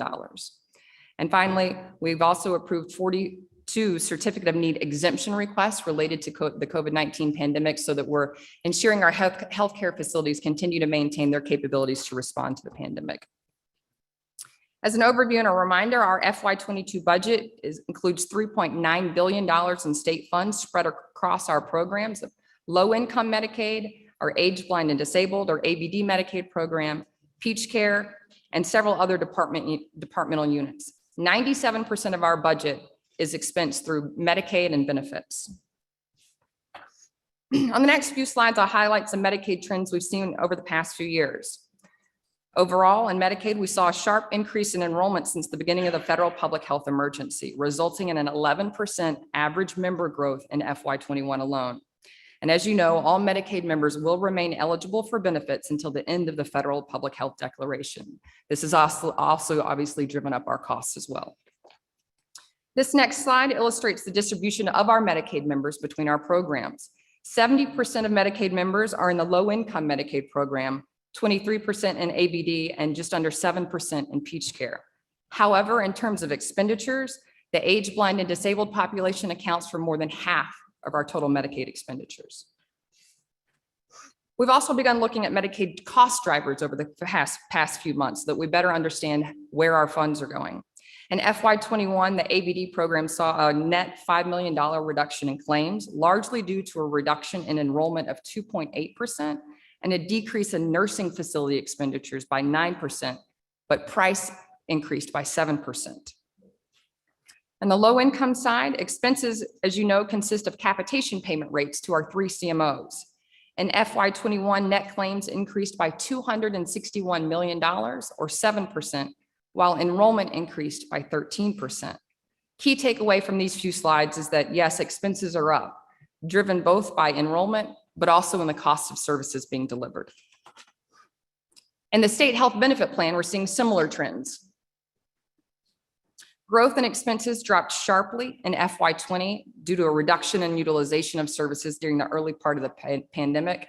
But as you can see in 2021, utilization and cost have quickly rebounded, resulting in a 14% expenditure growth in FY21. This slide depicts the overall financial status of SHBP, with these lines representing our revenues in blue, expenses in red, operating reserve in orange, and the balance of our OPEB trust funds in purple. As you can see, expenses are outpacing revenues. Though we're currently analyzing the positive revenue impact of a one-time budget add that we'll discuss in a few moments, as well as the positive impact of the statewide COLA proposed for FY23, and we'll be happy to share those impacts with you in the coming days. I'll move into the governor's budget recommendation for amended 22. My staff has warned me not to share as much detail as I normally would like to for time, so that we leave time for questions, but trust that I look forward to diving into those details with you during subcommittees. I also have to say that the amended FY22 and FY23 budget proposal by the governor represents one of the strongest budgets for this department in many, many years. And for that, we're very thankful. I'll start with the statewide changes. We've summarized those across programs for both years for the agency. I know you've heard a lot about those from all the agencies. I will echo what you've heard from so many others this week, but we are incredibly thankful to Governor Kemp and his recommendation to provide a $5,000 pay increase in amended 22 and a COLA, as well as additional leave and ERS benefits and flexibilities in FY23. These will go a long way in addressing the staffing challenges we've heard so much about and that we've certainly been impacted by over the last several years as well. So thank you. Next are Medicaid changes, many of which are annual changes. So I'll just hit the highlights. These are routine and you hear about these year in and year out. First is growth to meet projected need. Again, that public health emergency, the longer it goes, the more members that we're going to keep on the rolls. It's $263 million in the amended budget, mostly in the low-income Medicaid program. The second line is FMAP, total savings of $272 million. The longer that public health increases, the longer that we are available to draw down a higher federal reimbursement rate, which reduces our need for state funding there. The Part D clawback and Medicare Part B premiums are routine true-ups, representing a $14.8 million reduction and a $6.5 million increase respectively, and a $2.7 million true-up in the Indigent Care Trust Fund for the state match for dish payments. The last three items are newer. The first is $1 million for clinical trials coverage. CMS issued new guidance to state Medicaid agencies in December, instructing us to begin covering routine patient care costs associated with the participation in an approved clinical trial, effective in January. So this $1 million will support that increased coverage, and you'll see that again in FY23 as well. Additionally, there's $447,000 for coverage, Medicaid coverage of donor breast milk. One of the first meetings I had when I joined DCH over the summer was with the Georgia chapter of the American Academy of Pediatrics regarding the benefits that donor breast milk has for very low birth weight newborns, including both saving lives and reducing longer-term costs. We moved forward and implemented that change immediately over the summer, and I'm pleased that the governor has chosen to continue to support this item in his budget. Finally, there's a reduction in savings of $179 million from the Age Blinded Disabled program that is reflected as a transfer, a one-time infusion into the state health benefit plan. Other changes in amended FY22 are largely in the department admin program. $3.5 million for our claims processing system, or what's called an MMIS, which has a portion of its contract cost tied to membership. So as our membership in Medicaid rises, this contract cost rises as well. $290,000 for DCH's work in conjunction with OPB and the Office of Health Strategy and Coordination and the Office of the Commission of Insurance to support the governor's 1332 Georgia Access work. $6.7 million for our MEST, or Medicaid Enterprise System Transformation Project. This is a technology and infrastructure project that will replace several of our existing systems with a new modular system as required by CMS in order for us to continue receiving enhanced federal cost share. These funds will support the implementation of the system integrator and the first two modules, and then full implementation is expected sometime in 2025, at which time we'll retire the legacy system, and actually we're hoping to end up saving some funds in the long run. Next is $2.8 million for the all-payer claims database, which is now being led by the Office of Health Strategy and Coordination and OPB. And $424,000 for a project called EASE, or our Enterprise Analytics Solution. This is also part of that MEST project. It's essentially going to bring all of our data warehouse, architecture, infrastructure, and reporting and analytics in-house instead of being housed at disparate external vendors, so that we can provide more robust, timely, and insightful data and data visualizations as we make business decisions. And then finally, there's a reflection in the state health benefit plan program of bringing in the transfer from ABD of $179 million as a one-time cash infusion. Moving into the FY23, we'll see a lot of those standard Medicaid changes again. So we'll keep them at a high level for today. But growth, again, based on need, is $49.9 million across all of our programs.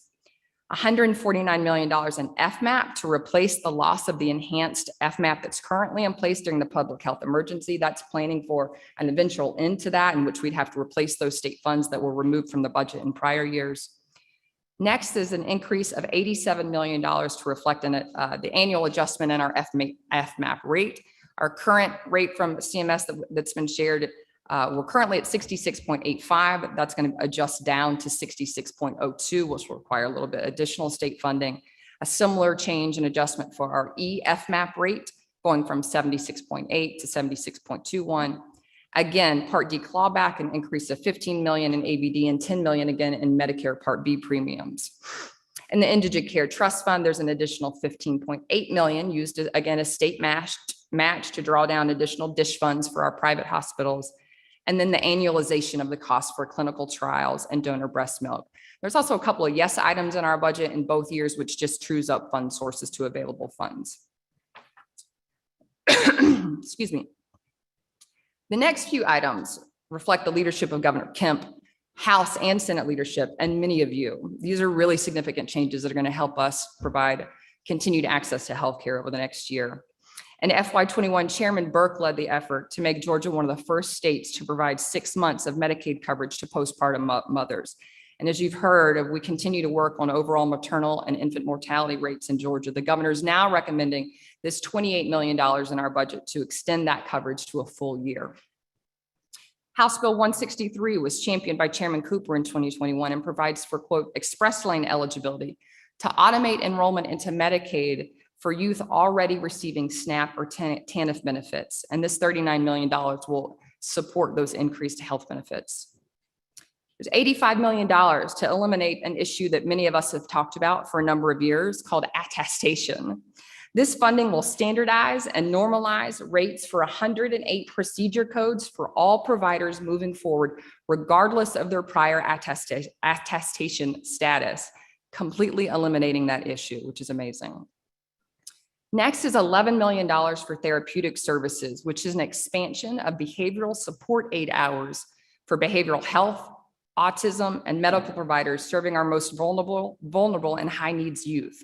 A therapeutic foster care program model was introduced in DFACS's budget for FY22, and this additional funding will allow us to expand that model to the entire youth and all of Medicaid population. There's an additional $1.5 million to fund 5 additional psychiatric and behavioral health care management services for patients receiving community mental health services as a result of recommendations from the Behavioral Health Reform and Innovation Commission. And lastly, there's a small reduction of $638,000, which reflects an adjustment to the 2019 RS Means Index related to construction and facilities improvements in our nursing homes. In total, the governor's recommendation increases our state funds in amended 22 by $6.2 million in amended and $507 million in FY23, bringing our total state funds in the amended year to $3.9 billion, $4.4 billion in FY23, representing nearly $18 billion in total funds across each program year. Chairman Tillery, Chairman Perkle, thanks to your teams, the House and Senate budget offices. We look forward to working with them over the coming weeks to further review these numbers. We're happy to answer any questions you or members of the committee have for me or any one of the staff that's here today. Thank you, Commissioner. Thank you for leaving time for questions as well. We do have a couple of questions. I think the first one is Representative Knight.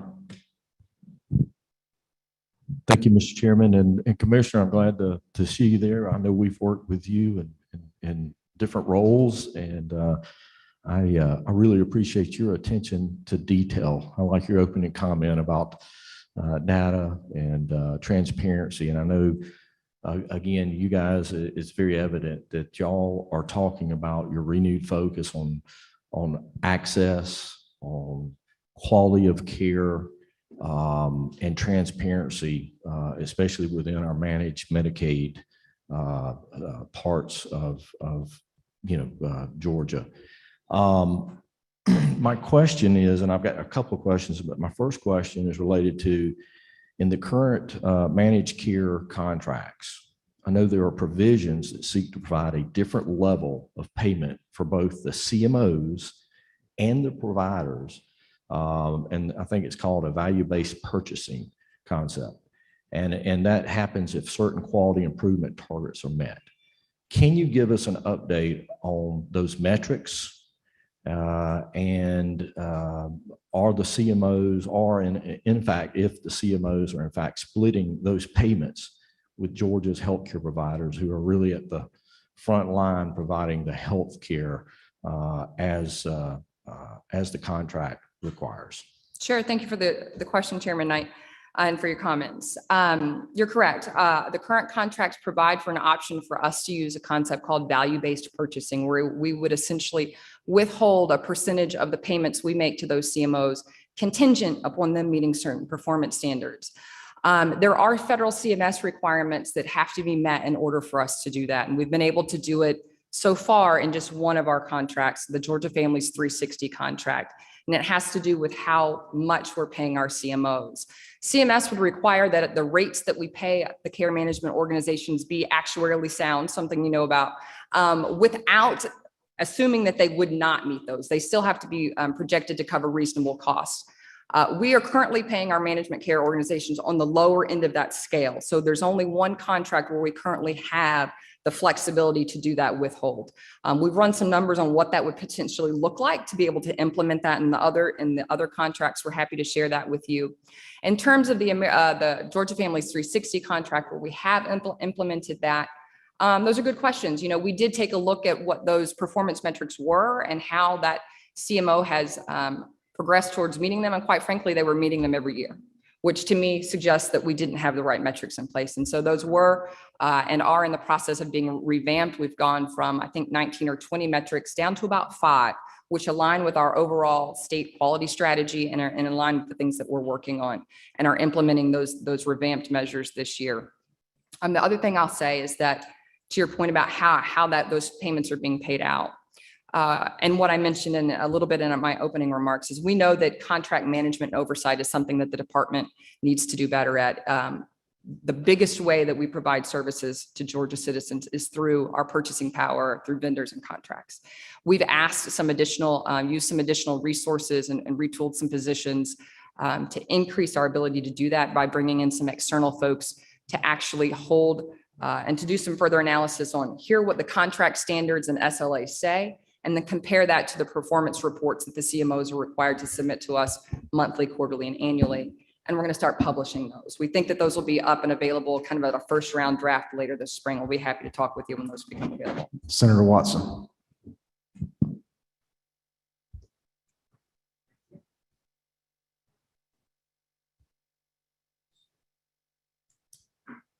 There we go. Thank you. Thanks, Chairman. Appreciate you being here. And I certainly is music to my ears about hearing us using quality parameters, and because as quality is driven, so is price. And we're always sensitive to that, and we're certainly here at a budget hearing. I just wanted to follow up on the 1 year postpartum and the attestation statements. I presume that is both of those items, they're in this budget, and that will be go forward in the future relating to both of those? My assumption is yes. The way that they're funded currently in the 23 budget is that they would be in our base budget. And so we would continue those year after year unless there's a change to our budget. Thank you. Representative Smith. Thank you. My seatmate and I were visiting. Thank you, Commissioner. That was an excellent report to our committee. Okay. For the layperson listening to your presentation, I'm going to see if I can say the word correctly, attestation. Can you go into a little bit more detail of why it's fixed, why it can now be eliminated? Absolutely. So attestation was a concept introduced back in 23 and 2014 as part of some federal legislation that would, the feds provided some enhanced funding for these 108 procedure codes for physicians and providers that actually made a physical attestation that they met the qualifications to receive those funds. Fed funding ended around 2015. But the state chose to continue those enhanced payment rates for those 108 procedure codes to those physicians that had attested to their eligibility during that time period. It did not allow new providers coming in or anyone that had failed to attest at the time to access those enhanced rates. So we've had a disparate system of payment for a number of providers over the years. This $85 million will fix that going forward. We think there's about 9,000 provider locations that will benefit from this enhanced rate and standardization going forward. So it's significant. You're welcome. And sometimes it was as simple as they moved their office a block down the street and it pushed them out of attestation. So glad that the state has the funds right now. I think it's a good government move. $85 million though was hard to do during other years. Thank you, Representative Smith. Senator Lucas. Commissioner. Thank you, Mr. Chairman.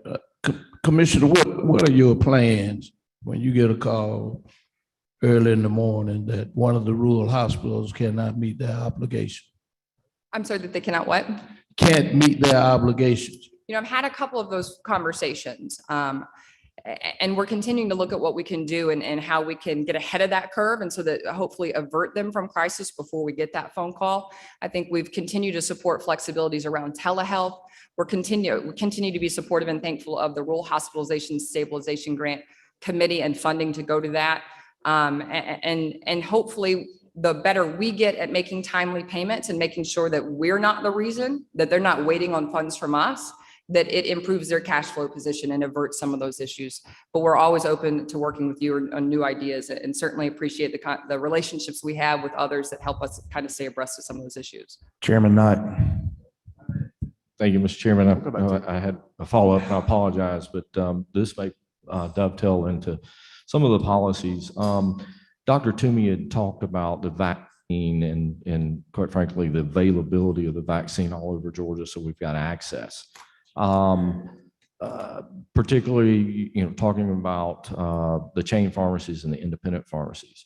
It is my understanding from some constituents that have contacted me is that in some of the Medicaid, the CMO managed Medicaid programs, that the independent pharmacies, when they go to give these vaccines, that the patient is being told that they must go to a chain pharmacy to get the vaccine.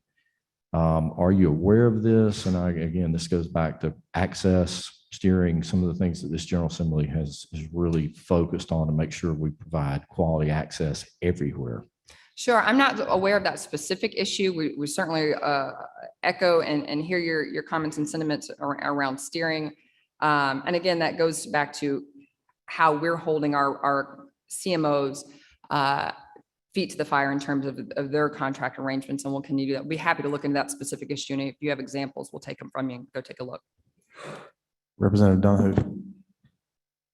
I just want to thank you. We had a great relationship with Commissioner Frank Berry.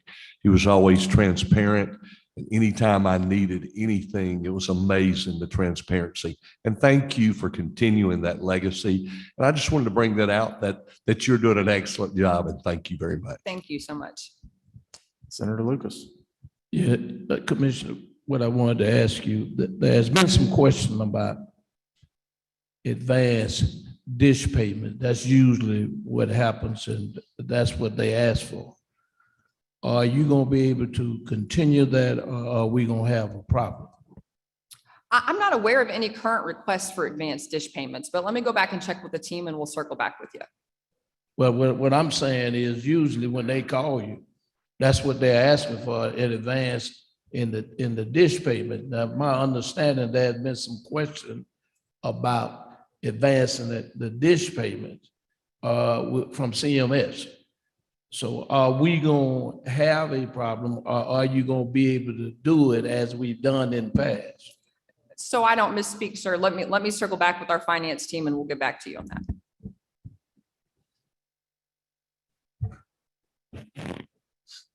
Commissioner, thank you so much. And members, thank you for your questions. Thank you. Appreciate your presentation. Our next presentation will come from the Commissioner of the Department of Behavioral Health and Developmental Disabilities, Commissioner Judy Fitzgerald.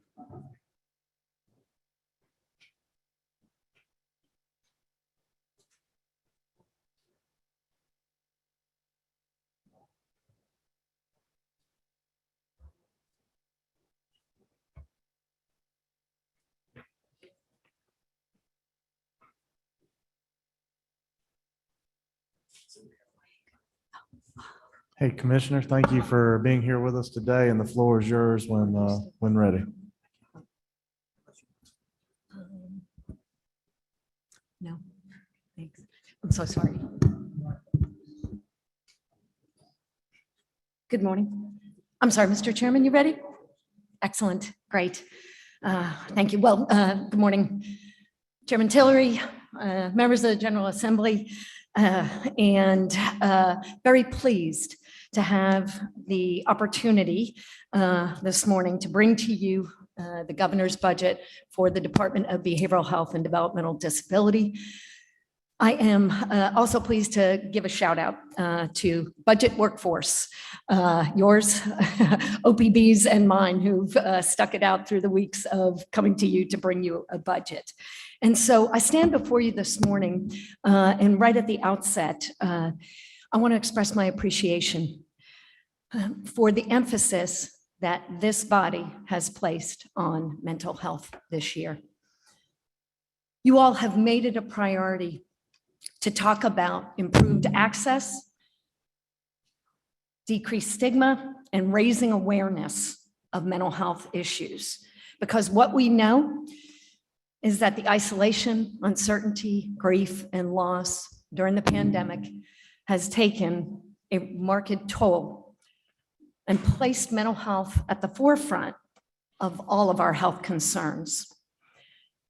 So before I dive into the budget, I want to share some information with you this morning. I have 3 really powerful slides that actually have some unsettling numbers on them. But I think it's important to tell a story this morning. It's part of the story of your call for more attention to mental health. So with that, I begin. Next slide, first slide, please. Okay, got a slide full of numbers here, and I'm going to try and simplify them as best I can. These are national numbers that you're looking at here. On the right side of the slide, that first number that you see, 13%, 13% is the number of Americans who reported starting or increasing their substance use as a way of coping with COVID-19. Now, right below that, actually the number I think is really dramatic here. Excuse me, 1 in 4. That's 1 in 4 Americans who reported symptoms of anxiety and depression in 2020. That is up from 1 in 10 in 2019. That's a dramatic increase. And then, of course, you see that 25% figure of adults who reported unmet need for mental health treatment. Now to the left side of the slide. These are national numbers as they relate to kids. And these are painful, and many of you are already aware. That first number, 24% increase in mental health related visits to an emergency department for youth aged 5 to 11. 31% increase in mental health related emergency room visits for youth aged 12 to 17. Now, these numbers have been widely reported and have generated a great deal of concern, my concern and your concern, and it's important that we start there. Now, those are national numbers, but now I want to bring you to some startling Georgia numbers. Next slide, please. What you're looking at here are suicide death rates in Georgia. And what we're showing is a 10-year trend line. Now, listen, it's always difficult to talk about suicides, but it's important to stay grounded in the data when we talk about what are we going to do about this. But I do want to show you some interesting data here. Some of you have seen this before. You see 2 lines. The bottom line are overall suicide death rates in Georgia. And what you see there, this is covering 2011 through 2020. What you see from 2019 to 2020 is actually a reduction in overall suicides in the state. That top line you see, that blue line, that's actually an increase in rural suicides in Georgia, up 8.3% in our state. That meant 428 rural suicides in Georgia. And unfortunately, Preliminary data suggests that the 2021 figures are going to be worse.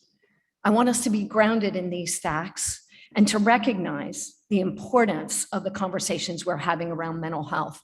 You may be asking why, and there's lots more to be explored about why. What we know, isolation, stress, limited access, and the strain of the pandemic is having devastating consequences in our communities, our cities, and our families. Last slide. Okay, another painful slide with Georgia-based data. These are overdose deaths in Georgia. The time period here, if you can see it, January 2015 to January 2021. I want to draw your attention to that last uptick on the slide. What we've called out here is the period of April 2020 to April 2021, where we saw a 36% increase in overdose deaths in Georgia.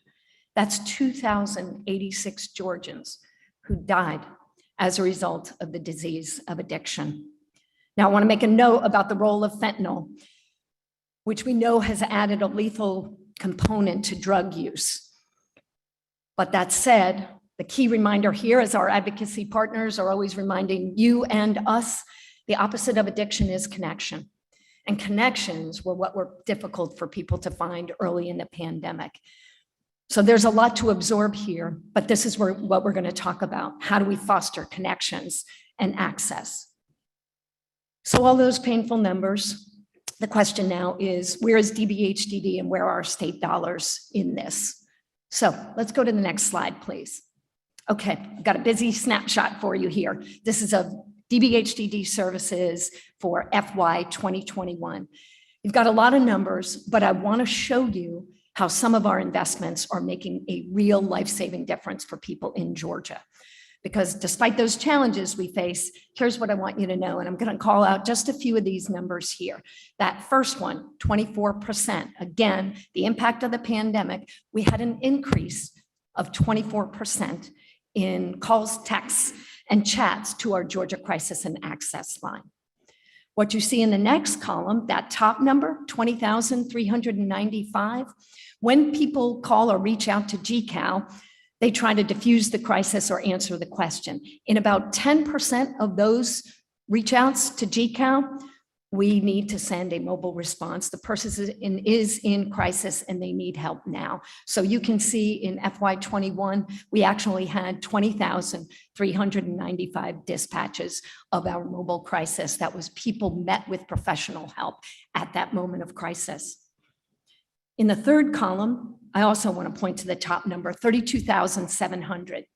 If you can see it there, what that is a total number of admissions to short-term crisis and detoxification beds. Again, these are community services that we've built. And even despite the challenges, I do want you to know your dollars are hard at work in our service delivery system.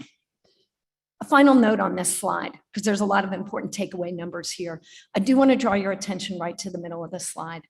That number, 15,607, that's Georgia students who received school-based mental health services through our APEX program. Many of you are aware because you've been supporters and you all have invested, as has Governor Kemp, in APEX, our school-based mental health. The idea of being meet kids where they are. And in the last 2 years, sometimes that's been meeting kids virtually. But I do want you to know 15,607 youth received services through that APEX program. We're in about 700 schools. Important to note that about 58% of those schools are rural schools. Another really important point, and I think a line of hope in these numbers, is that of those 15,607, for 1/3 of those students, it was their first time receiving mental health services. And that is what we're trying to do, reach folks at the earliest point that they recognize they need help. I believe all of these numbers are really what is focusing your call on a year of mental health. Again, I want to express our appreciation for the heightened awareness. And I really want to add that I hope it's not just a year of mental health, but where we are is stepping into an era of mental health in our state. And really, most of all, what this means is mental health is no longer an issue on the side. that Georgians and we all recognize that mental health is critical to overall well-being, and we make investments that reflect that. So let's talk about the budget. Next slide, please. Okay, here's another busy snapshot of Georgia's public safety net. That's who DBHDD is. That's who we are called in legislation to be. You've got a lot of information here. Many of you have seen this before. This reflects the vast service delivery system of our public safety net throughout the state. So I'm just going to hit on a few things and remind you, first and foremost, who we at the Department of Behavioral Health and Developmental Disabilities are called to serve is people with serious and persistent mental illness, substance use disorders, and intellectual and developmental disabilities. Our priority population are individuals who are uninsured and receiving Medicaid. So how do we do that? We do it through this network of community-based providers. And then the anchor of our safety net is our 5 state hospitals. And you see their locations there. Okay, let's talk a little bit more about funding. Next slide, please. Okay, this slide should be a familiar slide. I try and show this to you every year. And I think this slide is the best demonstration of Georgia's decade-long commitment to increasing community-based services. So there are 2 lines here. Even if you can't see the numbers, I think you see the trend. On that top line, the blue line, those are community-based services. Starting in 2010, where the state signed a settlement agreement with the Department of Justice to say we would decrease our reliance on hospitals and build up community services. Here's our clear evidence that we have set about doing that in really dramatic fashion, essentially doubling what's available in community-based services over that period of time. I'm really proud of what we built, and that's part of what's been responsive through these critical months. What you see along the bottom, the green line, is funding for our 5 state hospitals. And what you see there is consistent support over that decade. But I do want to turn your attention and talk a little bit about the impact of the pandemic particularly on our hospital and also our crisis systems. Next slide, please. Okay, so you saw that slide of increasing community-based services, terrific. What you see here, and this slide represents only DBHDD hospital staff from the period of January 2020 up until January of this year. What you see is a dramatic loss of hospital personnel. And in fact, that net loss totals 1,096 individuals. This has presented extreme challenges for the safety net. But I want to call out 2 things because we've worked really hard to keep the safety net doors open throughout the pandemic. And there are 2 factors that have really enabled us to do this. First and foremost, it's been a dedicated workforce. While you see many have left, more have stayed, and they've retained their commitments to the quality of care that we want to deliver across our hospital system. I really want to commend those who've stayed and retained their public service commitment. The second factor that has enabled us to keep the doors open, and this has been a vital lifeline, has been the support, Governor Kemp and his team making the decision to provide staff augmentation from Jackson Healthcare to our 5 state hospitals. That remains in place right now, and that is what enables us to continue to serve, keep safety net doors open, and allow our hospitals to continue to meet the call. Now, this is a workforce story, and I know you've heard this from every agency head and across every industry. I acknowledge that. But I want to make clear the extreme pressure that this workforce loss puts on our system and give you a reminder of what happens when individuals with disabilities, and very particularly individuals who are in psychiatric crisis in need of immediate care, what that impact is on our state. Next slide, please. Okay, what you're looking at here, again, in an effort to describe how the shortages impact our ability to serve, this is a slide that's simply from August of 2021 through December of 2021. And what you see is the continued impact of what we're calling here, because when we have reduced capacity, we call that we're taking beds offline. I want to just describe and make sure people understand what that means, because we're serving in healthcare facilities that are required to meet staffing ratios. If we do not have the staff, we have to reduce the number of beds that are available. That challenge continues right now. Right now, we are at the highest number of beds offline that we have been throughout the pandemic. And again, I know you're hearing this everywhere. The challenge is very real, but you've been hearing, and so I want to acknowledge, when people are in psychiatric crisis and they can't get to the place they need, they end up in the wrong place. Right? You may have heard that they're in hospital emergency departments. You've heard from law enforcement. You've heard from sheriffs. And I want to acknowledge the challenge that we're all facing. I also want to pause and I want to say thank you to our healthcare partners and our sheriffs in particular, who are facing the same workforce challenges. So they call with urgent needs. And really, in so many ways and so many times, we've been able to be creative and patient with one another and try and solve the problem at an individual level. We're grateful for those partnerships, but I think this slide makes clear the impact of those capacity demands. And one of the reasons why you all, and certainly Speaker Ralston, has talked about the intersect between law enforcement and mental health, because the needs are great and they continue. Next slide. Okay, so I've been talking thus far mostly about mental health and substance use. I have an important pivot here, thank you, to our service delivery system for people with intellectual and developmental disabilities. As many of you are aware, we serve about 13,000 individuals on now and comp waivers in community-based settings around the state. This is an important part of our budget and our responsibilities. How those individuals are served is through a network of providers. What those providers are reporting to us about their workforce challenges is present here in these numbers. Their challenges are every bit as real as we're facing in our hospital and community-based crisis settings. Now, there were workforce shortages prior to the pandemic, but what we know is it's beginning to reach a critical level that's impacting the ability for providers and families who are trying to navigate this, and many times on their own. They're calling out to you for help. Now, what I do want you to know is DBHDD was able, through some federal funds, to provide some temporary support, some flexibilities that allowed some service delivery that is normally not allowable. But what I think you're going to hear from providers is that it's all not happening fast enough. So we remain concerned about this area as well. So all of that is the context for which I bring to you the governor's budget for amended 22 and fiscal year 23. Thank you. I've got 3 slides to share with you about the DBHDD budget. Let's go ahead to the first one.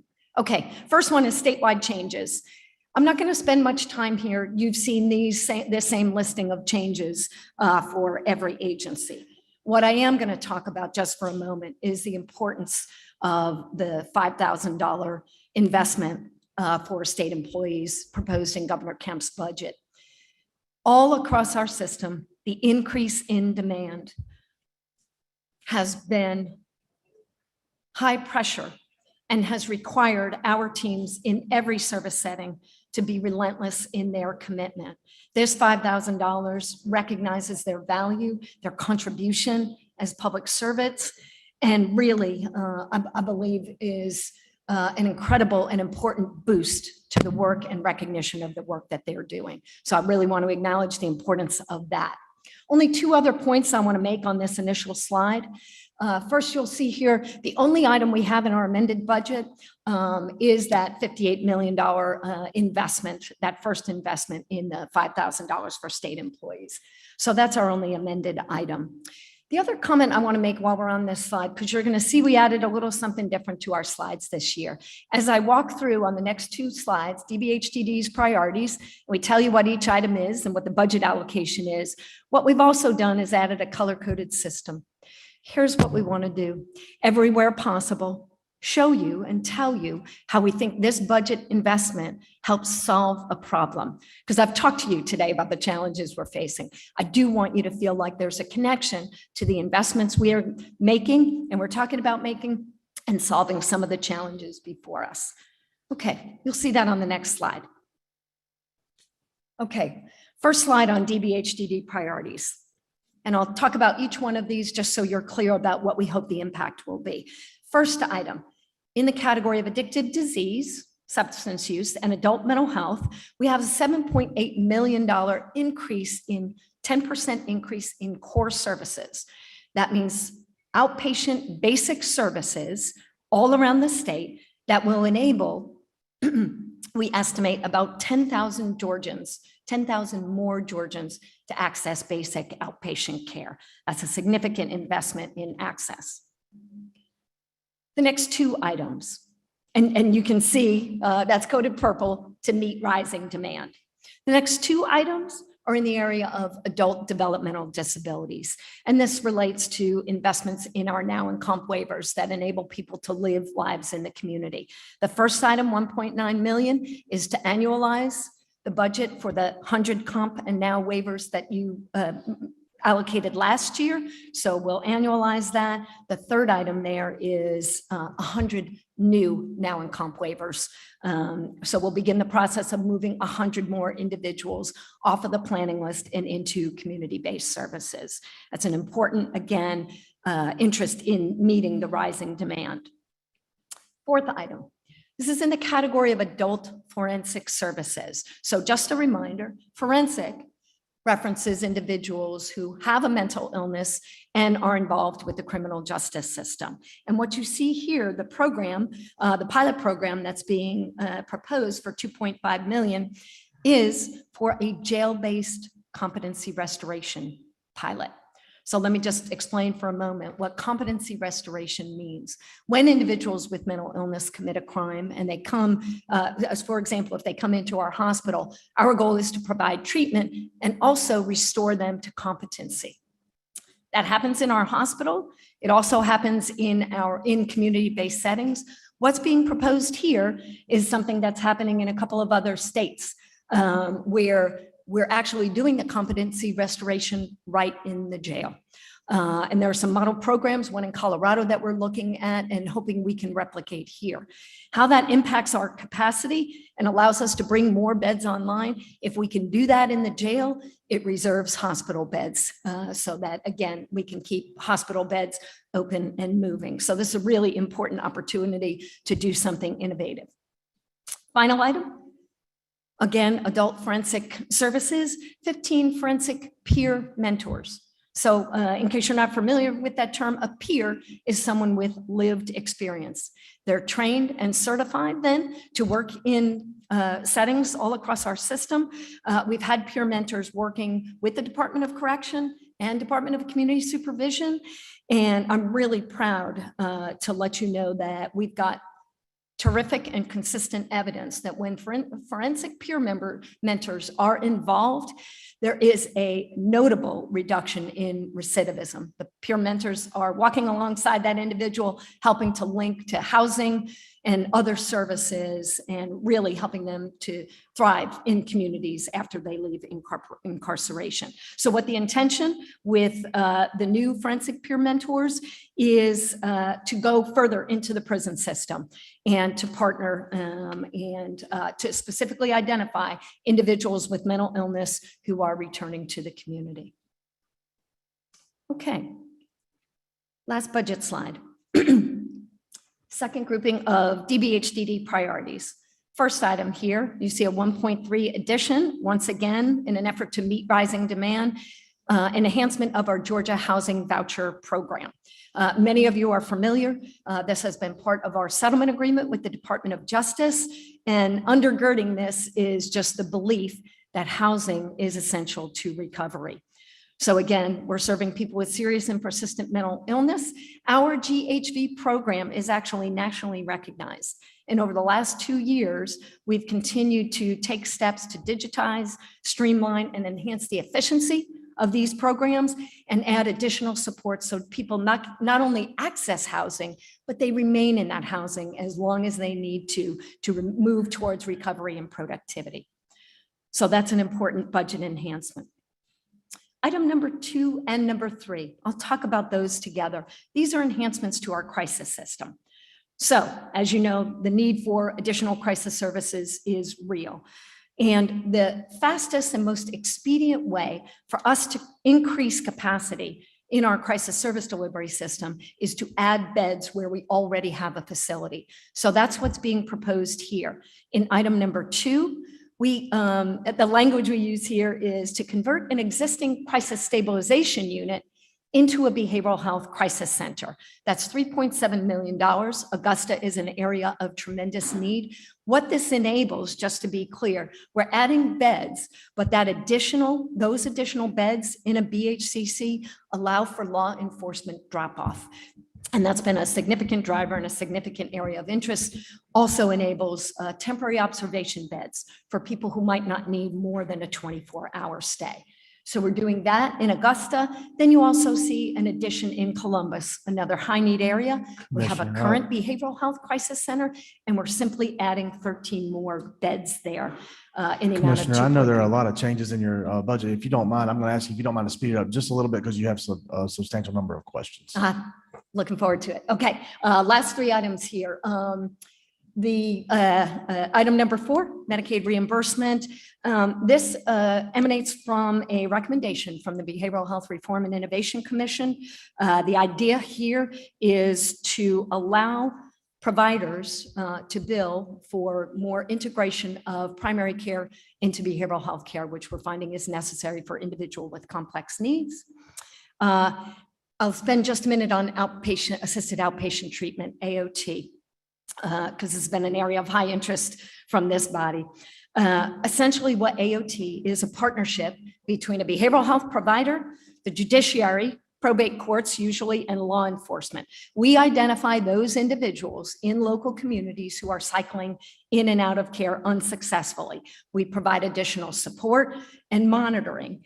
And when done properly, this is an evidence-based program. We have a single pilot underway. We look forward to expansion there.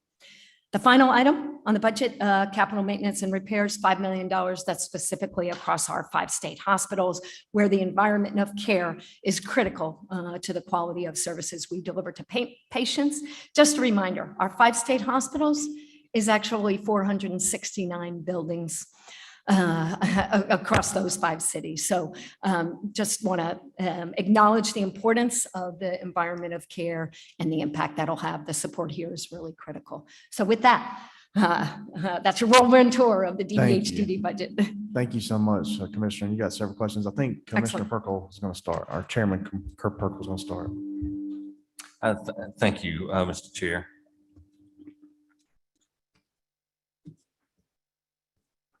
It kind of hurt my heart when you talked about the 185 beds, critical care beds that are offline.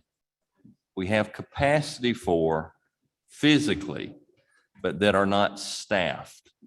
And we have, I think you mentioned, more beds offline right now than at any time during the pandemic.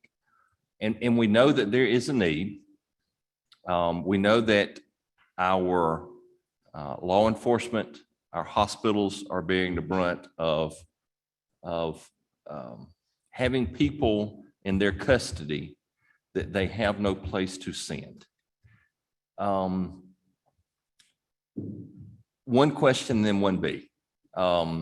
Is the additional money is going to help? I'm, as an economics guy, on the marginal it will, but will that provide sufficient help to help? We have these beds to get them online. And secondly, in part of the presentation, maybe it was a different program. We're adding additional beds in the critical care in 2 cities. Is that going to further compound the problem we're seeing now, or is that going to help eliminate some of the problems we're seeing now? Okay, let me take the second one first. The hope is, again, where we already have a facility, they've already got a team working there. We know the demand is high, and we've got specific providers and facilities where they know the plan is to ramp up beds. We believe that is going to relieve part of the problem in those 2 areas. That's the hope there, and that's important. To your first question, right, this workforce challenge is real. Let me say a word about the $5,000 and what's critically important about one part of it. I see that first and foremost as an important nod to retention, because one of the things I want to do wherever possible, where we have skilled, trained, and dedicated workforce, I want them to feel valued and I want them to stay. That's really our best investment at the start. Now the question is, will that lift of those $5,000, will it bring other people in? We are more than willing to talk about what are all the creative ways that we can entice people into what I might add are really challenging jobs. But I think the opportunity is there. And I think Georgia is poised to take advantage of it.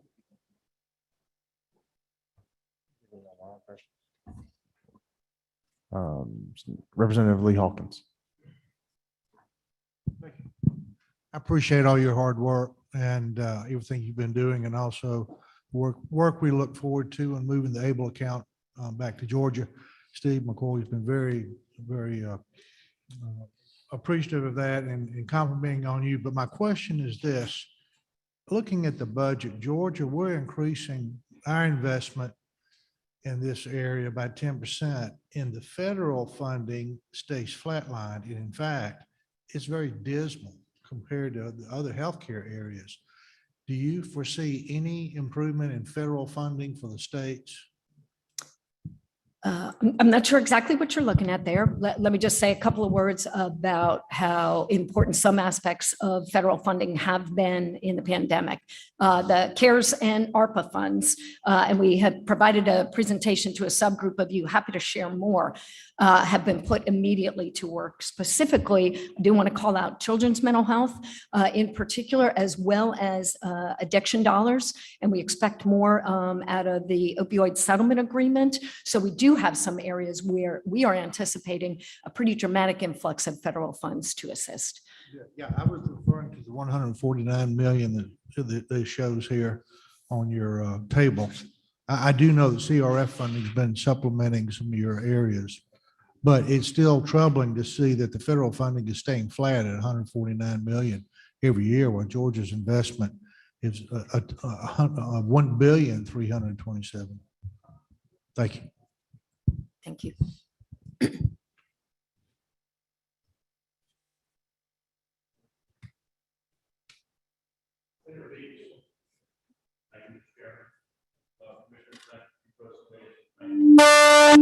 Thank you for all you're doing with mental health.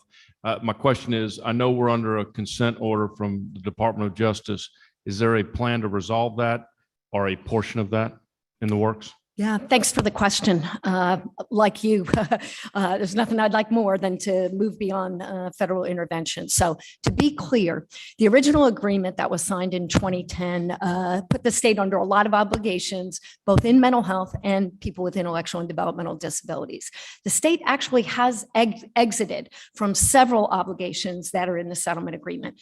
Two major areas remain. What they are housing for people with serious and persistent mental illness and individuals who have intellectual and developmental disabilities who are medically and behaviorally complex and living in community settings, attending to their care. Those are the areas, major areas that are still under focus.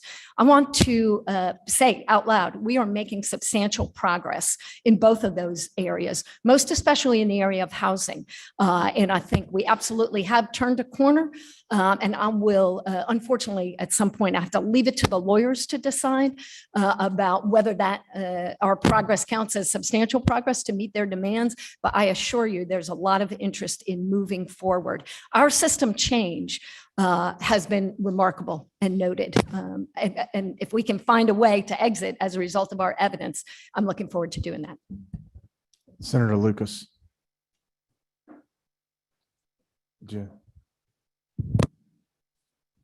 Commissioner, I had an experience with a person that ended up and was diagnosed with a chemical imbalance. And they act normal, and then one day they just showed up. They were ready to fight all kinds of things. Now, what do we do with those folks? And you talk about community base, and then they can't make them take the medicine, so they act right. And the reason I ask that is we ended up in the same situation in Millersville with the mental institutions. And the government broke it up. We went to these community organizations. They were funded. And then they ended up with some of the same folks that they could not handle. So what happens then? Yeah, thanks for your question. I think it's a fair question. So just to be clear, and I want to make one point in reference back to the budget, because the individual situation you described, because you specifically referenced people who had an imbalance and had difficulty with their illness and did not want to take medication. This is partly what that AOT, Assisted Outpatient Treatment Program, is really targeting: people at the highest level of need who are unsuccessful in their efforts at treatment. And what this enables, again, this is a partnership between law enforcement and the probate court and the behavioral health provider to in every way wrap around additional supports around people at the highest level of need and have additional monitoring for compliance with those elements of their treatment that they find it difficult to comply with. So I think there's some hope in some of the programs being put forward, but the emphasis, of course, throughout the country is on delivering community-based care and keeping those doors open in crisis and otherwise. And certainly that addition of core services, let me say a word about that. The hope there is, as soon as we see there's difficulty, we want to make it as easy as possible for someone to access help. And the last word here, Chairman Knight. Thank you, Chairman Perkle. And again, I want to echo what Chairman Perkle had talked about on the beds. Commissioner, thank you. I've had one of those constituent issues that I know you were very involved with. Your department came in, that involved law enforcement, police, hospital, ER visit, very sad situation. And you were able to get, help in the right place. And I think that is going back to, the facilities in the bed. So I want to thank you for what you did and what your department's doing there, and support any effort that we can to make sure that these hospitals and these beds are not only fully utilized, but we need more of them. But in regards to a different matter, there are two things I want to talk about. One is the Apex program within the schools. One question is, are the parents also notified when there are issues with the students? Because this is a school situation and you've got a parental issue there. In other words, parents should be notified, when their child is in a mental situation, so that parents can also help. So I think it's important. But the other issue is in regards to some of these regional facilities that we contract out with the behavioral, where they come in. Obviously, my county has one in Griffin, Spalding County, but we're seeing an influx of folks coming in from surrounding counties where law enforcement folks are coming in, bringing these folks, dropping them off. They'll stay a day, two, and then they're back. And unfortunately, they're not getting either treated, don't want to get treated, but they're also congregating around these regional areas. So that's one issue that I think we need to address. And one of the other issues is in regards to addiction. Could you get us statistics on illegal drug, use as it relates to these statistics that you've shown us that involve mental health? Because there's not only we need to treat that, but we also need to prevent that. And we know that fentanyl and other drugs that are coming in illegally across the borders is a big deal. And it's not only costing us money, it's costing us lives. So there's multiple ways that we need to address this issue. Could you get us that data? Absolutely. So I think I'm tracking all your questions here. First, yes, we certainly can provide any data we have, and we partner with public health on some of that data. And of course, want to acknowledge Attorney General Carr has led important efforts around the illegal drug part and been a great partner with us there. So yes, on data there. As to folks coming to I think you're referencing, I want to make sure, a crisis unit, right? So understand, this was true before the pandemic, but true now.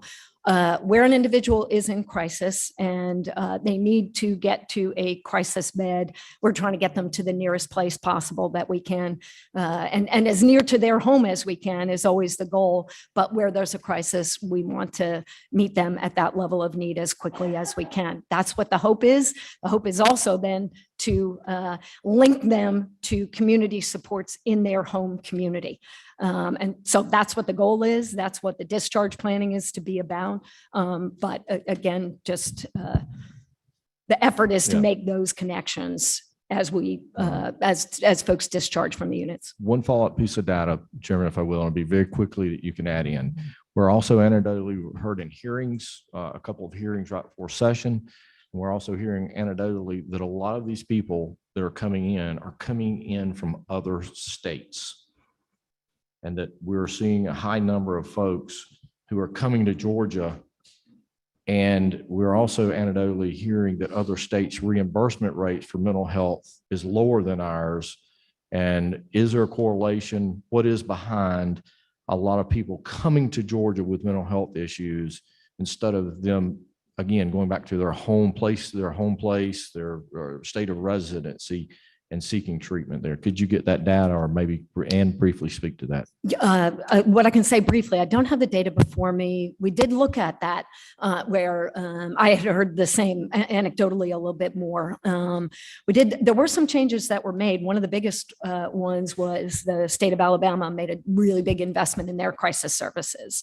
And so whether or not in the end that meant a reduction in folks coming across, the challenge we face is when there's a person who is in active psychiatric crisis, making sure we're treating their need is of the utmost priority. We're often not in a situation where we can send them somewhere else if what their need is for urgent and immediate treatment. But we can take a look and happy to share some numbers around that. Last response on your APEX question. Let me say this about the APEX design of the program, because we're really intentional about it. How APEX works is it's a partnership between the school and a local behavioral health provider. And it gets at, I think, a little bit of your point. The school has to agree, and the behavioral health provider, the idea is that youth is not just an individual youth, maybe with a problem. They're seeking services. They certainly can do that in that school-based setting. But what we find often is really that there are family members in need of assistance as well. And so that's why we've connected to the community provider, as well as serving the individual, the youth who raises their hand and says that they need some help. Thank you, Commissioner. That's all we have time for at this point. If there's some other questions from members I see on the board, if you'll take that offline, I would appreciate it. So next we have thank you, Commissioner Fitzgerald. Thank you for being here. Commissioner John King, our insurance commissioner. If you'll come on up, please.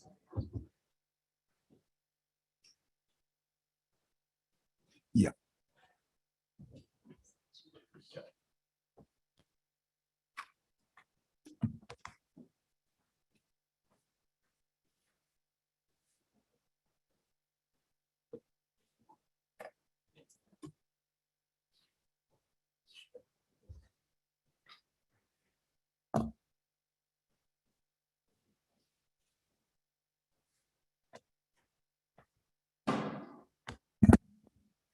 Commissioner King, thank you for being here with us today. Thank you so We look much. forward to your presentation. Go ahead. Mr. Chairman, Mr. Vice Chairman, thank you so much for allowing us to come and do this budget presentation and to give you the highlights of our approach to managing the budget that you have given us to operate our agency. First of all, I'd like to begin by announcing that I'm now the only official insurance commissioner on the payroll. So automatically, I've given you a savings to the state of Georgia.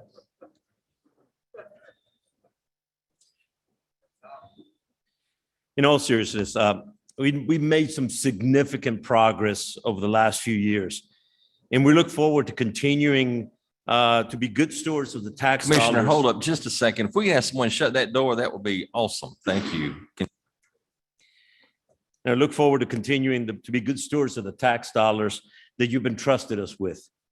Our amended FY22 and FY23 budget requests include some significant changes from previous years. Most significantly, our budget now includes funding for both the new state reinsurance and Georgia Access programs as part of the Patients First Act passed by the legislature in 2019. On page 236 of your tracking sheet, you can see the adjustments reflecting the governor's proposed $5,000 pay increases for employees in our agency's 5 divisions: administration, enforcement, fire safety, special fraud, and insurance regulations. You will also see $8,049,000 for a completely new program. These are the initial funds for the implementation of the Patients First Act. $8 million will go to setting up the new Georgia Access website and all the program support, while the other $49,000 is the initial funds for the state's new reinsurance program. As Governor Kemp outlined in his State of the State last week, this reinsurance program has already reduced healthcare premiums by an average of 12% statewide, including up to 30% in some of our most rural counties. As you see in the FY23 request, our agency will begin fully manning this reinsurance program next year. And before I transition to the FY23 budget request, I want to highlight a few of our agency's accomplishments over the past few years. You have granted us a number of one-time budget requests during my time as commissioner, and we've been able to get some great work done with those dollars.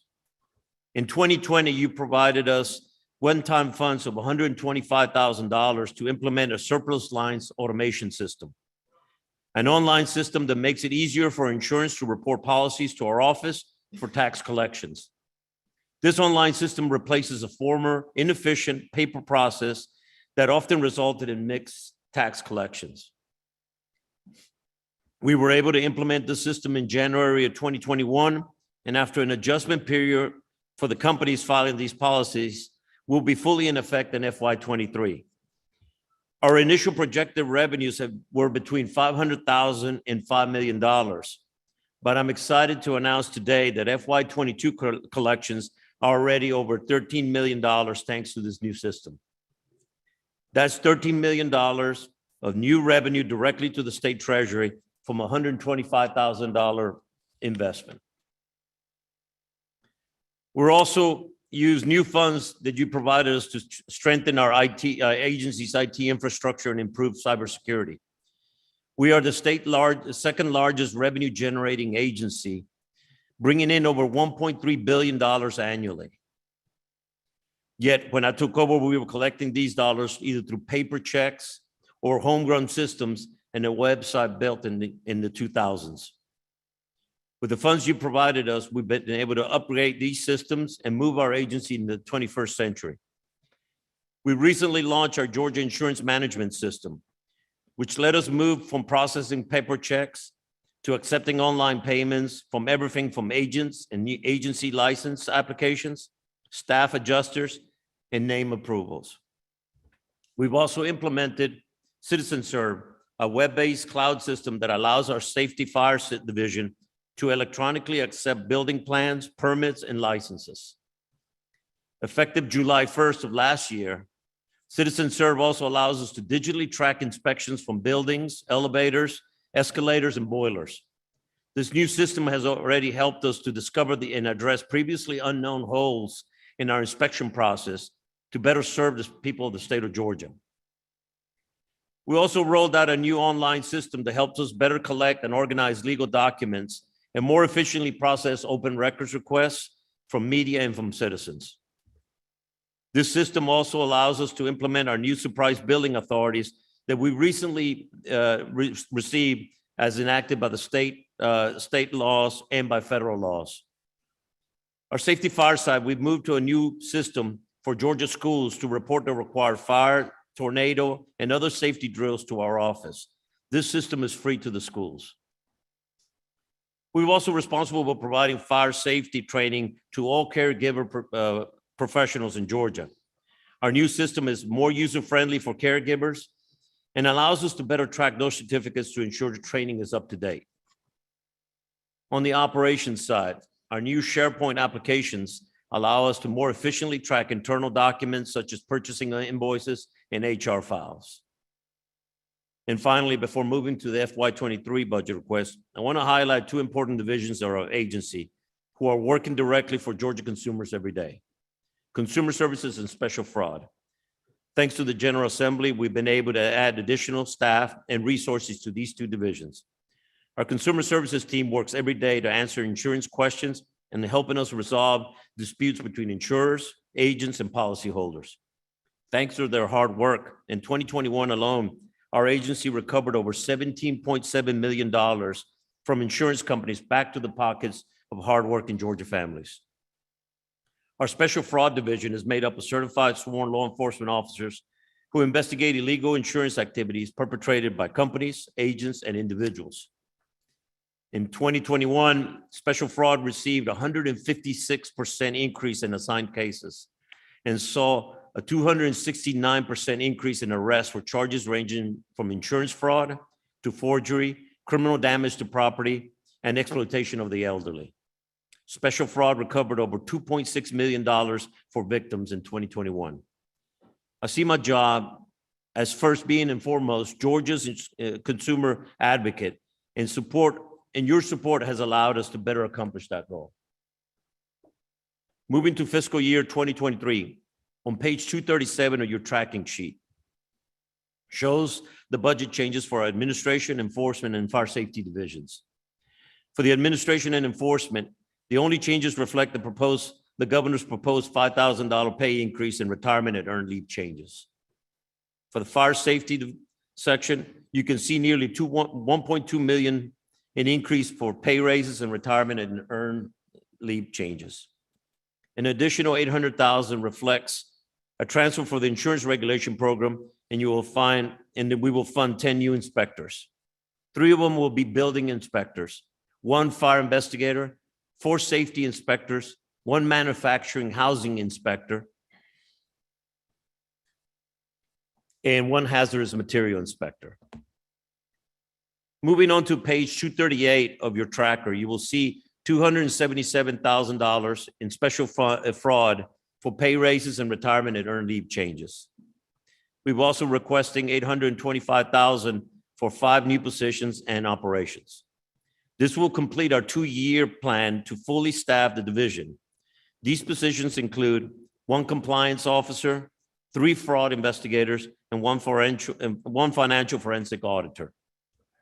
Funding for these positions will allow us to review all cases referred to our office and ensure each agent has a proper caseload. Fraud impacts everyone in Georgia, regardless of whether you're a direct victim or not. In the form of higher premiums between $400 and $700 per family every year. Special fraud funds are paid directly by the insurance industry and do not come from the state budget. The industry fully supports this funding, and in fact, they send us the majority of the tips that we investigate and appreciate the work of our agency to tackle this fraud that impacts all Georgians. And further down page 238 of your tracking document, you will see our proposed changes in insurance regulation, beginning with $484,000 to pay raises and retirement and earned leave changes. And you'll also see $800,000 from transfer from the divisions, from this division to the safety fire division, as we discussed previously. We're offsetting this $800,000 by aligning other expenses. And additionally, at the bottom of page 238, you will see FY23 allotment for the state reinsurance and Georgia Access programs as established by the Patients First Act of 2019. This amount is over $124 million for the state reinsurance program and will go to offset the high cost of medical claims on Georgia's individual market. Offsetting these high claims will in turn bring down healthcare premiums across Georgia. We're estimating the premium reductions of anywhere between 10 to 30%, depending on the region of the state. Our more rural areas where premiums are the highest will see the largest reductions. These funds include full-time position within our agency to oversee the reinsurance program. This position will be responsible for setting the reinsurance parameters, collecting and analyzing claims information, and managing the pass-through funding. The remaining $15.5 million will establish a new state-run Georgia Access website and program to replace the federal ACA exchange. These funds will stand up the new program and will cover enabling technology and staff.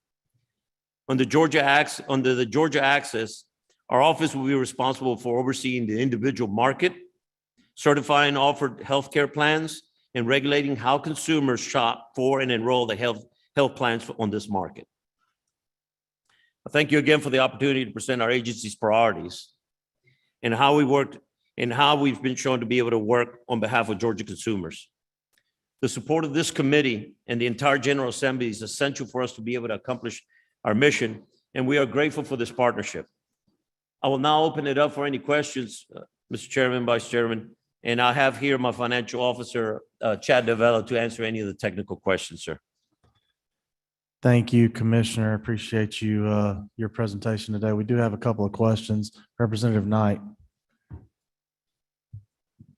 Thank you, Commissioner. And I'm glad to hear, again, you taking your role very seriously to protect Georgia citizens. It's so vitally important, especially the issues that are going on now. My question is, as you know, the General Assembly back from 17 through 19 passed a lot of legislation in regards to PBMs and specifically gave your office a lot more tools to help in the oversight of that, particular issue. Are you, from a point of view, needing, I don't see any reference to staff, but are you prepared, your office prepared to deal with these, these tools and use these tools in regards to the resources you need to go out and investigate these issues that we're protecting, patients and providers in regards to abuses that we're seeing within the PBM At this time, I think I have the sufficient resources to manage that program. We're looking at the complaint data, and we hear a lot of anecdotal concerns, but we're asking for the data from the companies, and they're providing us. So far, I don't see any. I think these companies are very clear on what the authorities that the legislature's given us. And so I feel that we have the sufficient resources to manage that program. Obviously, we'll have to revisit that on a yearly basis, depending on where the data takes us. But at this time, I think I have the sufficient resources to manage the program. Senator Beach. Thank you, Mr. Chairman. Commissioner, thank you for all you're doing, and thank you for bringing integrity back to the insurance department. My question is, and I know it's two private entities, Northside Hospital and Anthem, but there's a problem, and it got extended 30 days. And again, I know it's two private entities, but are you involved in any way to help resolve this issue? Because all of our state employees are on Anthem, and my constituents in Cherokee, it's one of my biggest employers, Northside Hospital. They're calling and wanting to plan elective surgeries, and they're being told they can't do it. So are you involved in that, or is there anything you can do to help resolve that problem? We're working with both parties to get this resolved properly. I will tell you, Senator, I'm not happy because Georgia consumers at the end of the day are the ones being victimized in this, and they're being held hostage by two big players in this system. I've talked to both sides. I'm encouraging them to resolve, but clearly I know that my authorities are relatively limited, especially in contract negotiations. The legislature just has not given me the authorities, but I'm speaking very loudly to both of them, just as much as I know you are and other members of the legislature are not pleased, because I'm getting phone calls as well, even from my former employees with the Doraville Police Department who are caught up in the middle of this debacle. And so I'm not happy with either one of these parties at this point. Chair or Lady Oliver. Thank you, Commissioner. I want to thank your staff, particularly Greg Conley, for meeting with the Behavioral Health Commission folks yesterday for a real drill down on the fast moving federal mandates on parity. As we move into this discussion of parity more extensively in the mental health bill that's coming, I believe you need at least one additional resource person in the Insurance Commission to help head up parity enforcement, which is a huge challenge. Would that be a fair statement?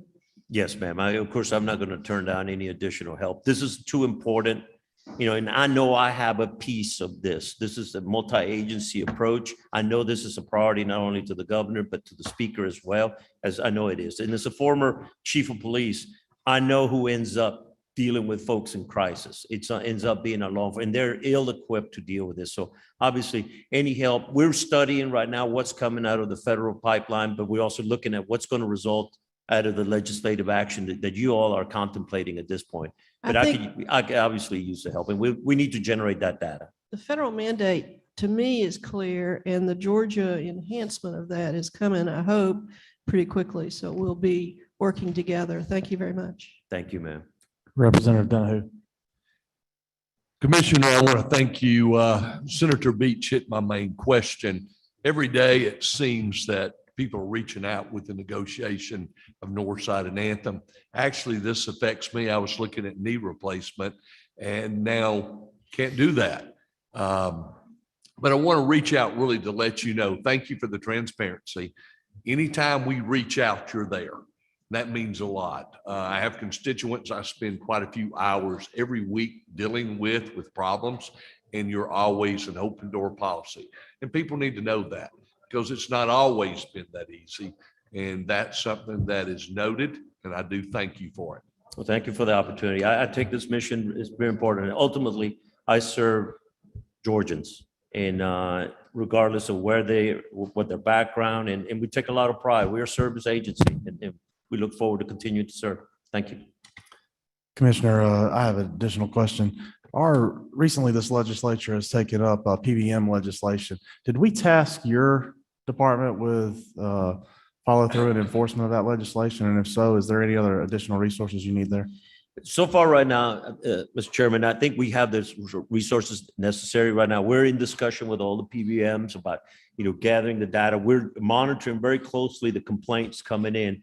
And so we're figuring out, the federal government has also added some authorities for us, for our agency. We are going to be the primary, precursors of the authorities to be able to also enforce some of the federal mandates there. And so I think at this point, it doesn't mean that I'm not going to come to you next year for asking for additional resources. But at this point, I think we have the sufficient resources. Thank you for your answer on that one. You've extinguished all the questions. We would be remiss, and I want to give this body an opportunity to thank you for the other hats you wear and your service to our country. And we are indebted to you for that as well. Thank you for being here and what you do when you're not in your role as insurance commissioner as well. Well, thank you so much. I appreciate it.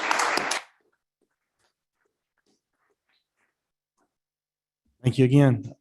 We have reached the time you've all been waiting for, the last presenter. Our next presenter will be the Governor's Office of Planning and Budget Director, Director Kelly Farr.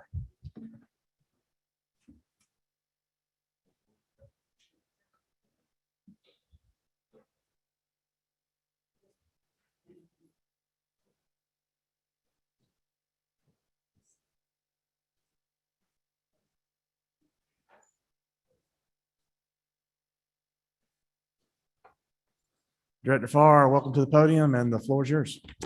Thank you, Mr. Chairman. All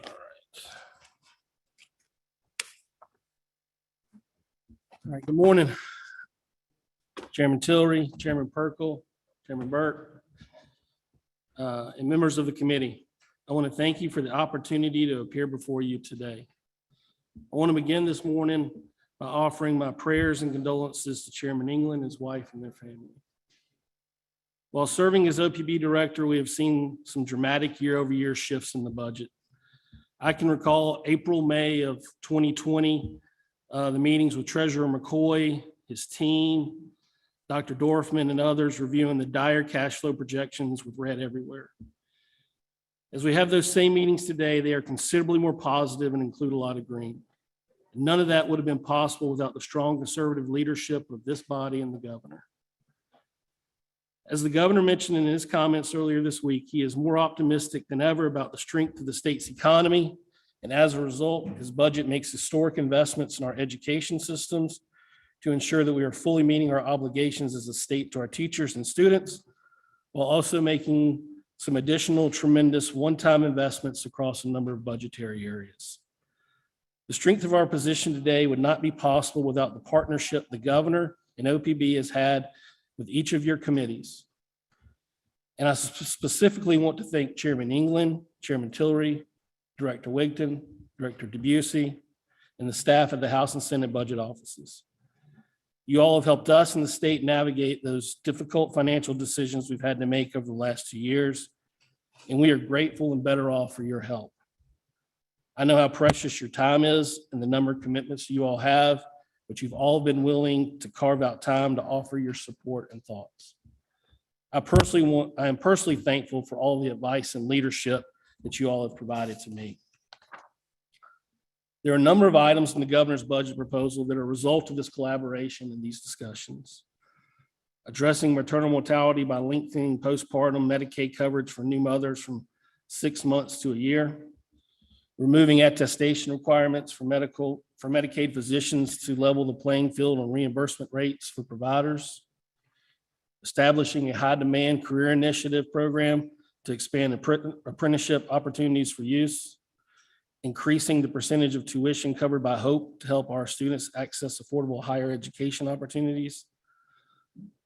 Implementing the findings of the Behavioral Health Reform and Innovation Commission to establish 3 additional assisted outpatient treatment programs and increase the number of forensic peer mentors to help offenders successfully transition upon reentry.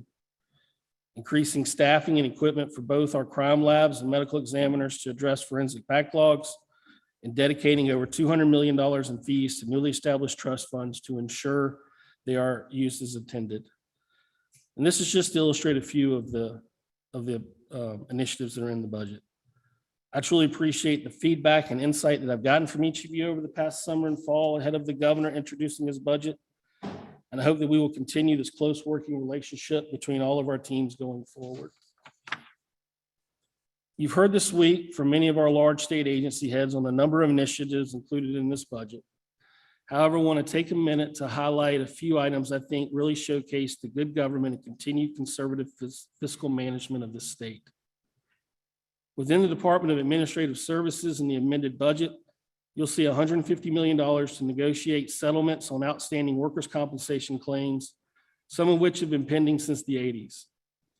These funds will hopefully clear up a large backlog to ensure we're meeting our obligations to those employees who have served our state. This is one of the first issues I spoke with Chairman Hill about when I became OPB director.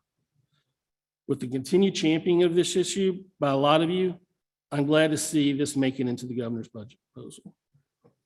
We're also investing $118 million in the employees' retirement system to provide a COLA to retired state employees, increase the employer match for our GSEPS employees from 3% up to a maximum of 9%, provide a pool to fund forfeited leave for retiring state employees. That last item is extraordinarily helpful, in particular in many of our smaller state agencies who have in prior years had to come to the General Assembly to ask for additional appropriations to cover the retirement costs of a longtime employee. Agencies often have to hold funds aside in their budget they would be spending on other operational needs or filling that job more quickly to cover any of these potentially unexpected large payouts. These changes will greatly increase the fiscal planning for our agencies while also helping them recruit and retain employees with enhanced GSEPS match. There's also $51 million in the Empowerment Fund the General Assembly established at GTA that will enable the state to implement a next generation enterprise accounting system to replace TeamWorks. Our current system is nearly 20 years old. A newer, more modern system will be more user-friendly, better able to automate critical financial processes to reduce manpower, provide enterprise data on a financial position of our state agencies, and also be more responsive. And that's one of the things I've learned a lot in the last few years is that we need to try to figure out a way to establish our technology so it can evolve as quick as things are changing now, because it's literally changing month to month, year to year. We're putting $31 million into the amended budget to replace aging fleet and equipment at state agencies where we would otherwise be spending more to repair and maintain these items than they are now worth. And we're putting more than $167 million into agency budgets in FY23 to fund ongoing facility maintenance and rehabilitation needs and agency operational budgets, rather than annually using our capital outlay package and paying interest to meet those ongoing needs. Our conservative fiscal stewardship translates into additional savings to our taxpayers. Thanks to our AAA bond rating, we continue to realize historically low rates on the state's bond sales. You'll see $120 million in debt service savings in the amended budget as a result of those low rates. Now, with regards to OPB's specific budget, the changes to our budget are the statewide recommendations that you've seen in most state agencies, such as the pay adjustment for state employees, to fully fund the ADEC for our ERS and TRS eligible employees, fund a COLA for the retirees, increase the employer match for the 401k, fund the employer share of forfeited leave for retirees, allow eligible employees to withdraw up to 40 hours of earned annual leave. And the last is the DOS agency premiums and teamwork billings. This time, I'd be happy to answer any of your questions. Thank you, Director. I want to start off first with just a few comments. Some of the things you highlighted, the extinguishment of liabilities in this budget, whether those be property liabilities or workers' comp liabilities, or even retirement, that time after time this body is asked to address because someone's built up years of retirement and their retirement alone is, 25% or 20% of the entire agency budget. You probably won't hear very many people in the hallways or on the writing newspaper articles letter commend you on that. But I want to tell you, as someone who has to study this budget year round, thank you for working. I think Georgians in the future will be thankful for the investments that you've made here. And I want to highlight those and tell you thank you for that personally. You do have a couple of questions, Senator Beach. Yes, thank you, Mr. Chairman. Director, thank you for all you've done on the budget. Great job. Thank you for your presentation. My question to you is, I know there's an opportunity, we may have some federal money coming down for infrastructure, somewhere in the $600 million range, and we're going to have a 20% match. What I don't want to do is take money from existing projects that are already in the program.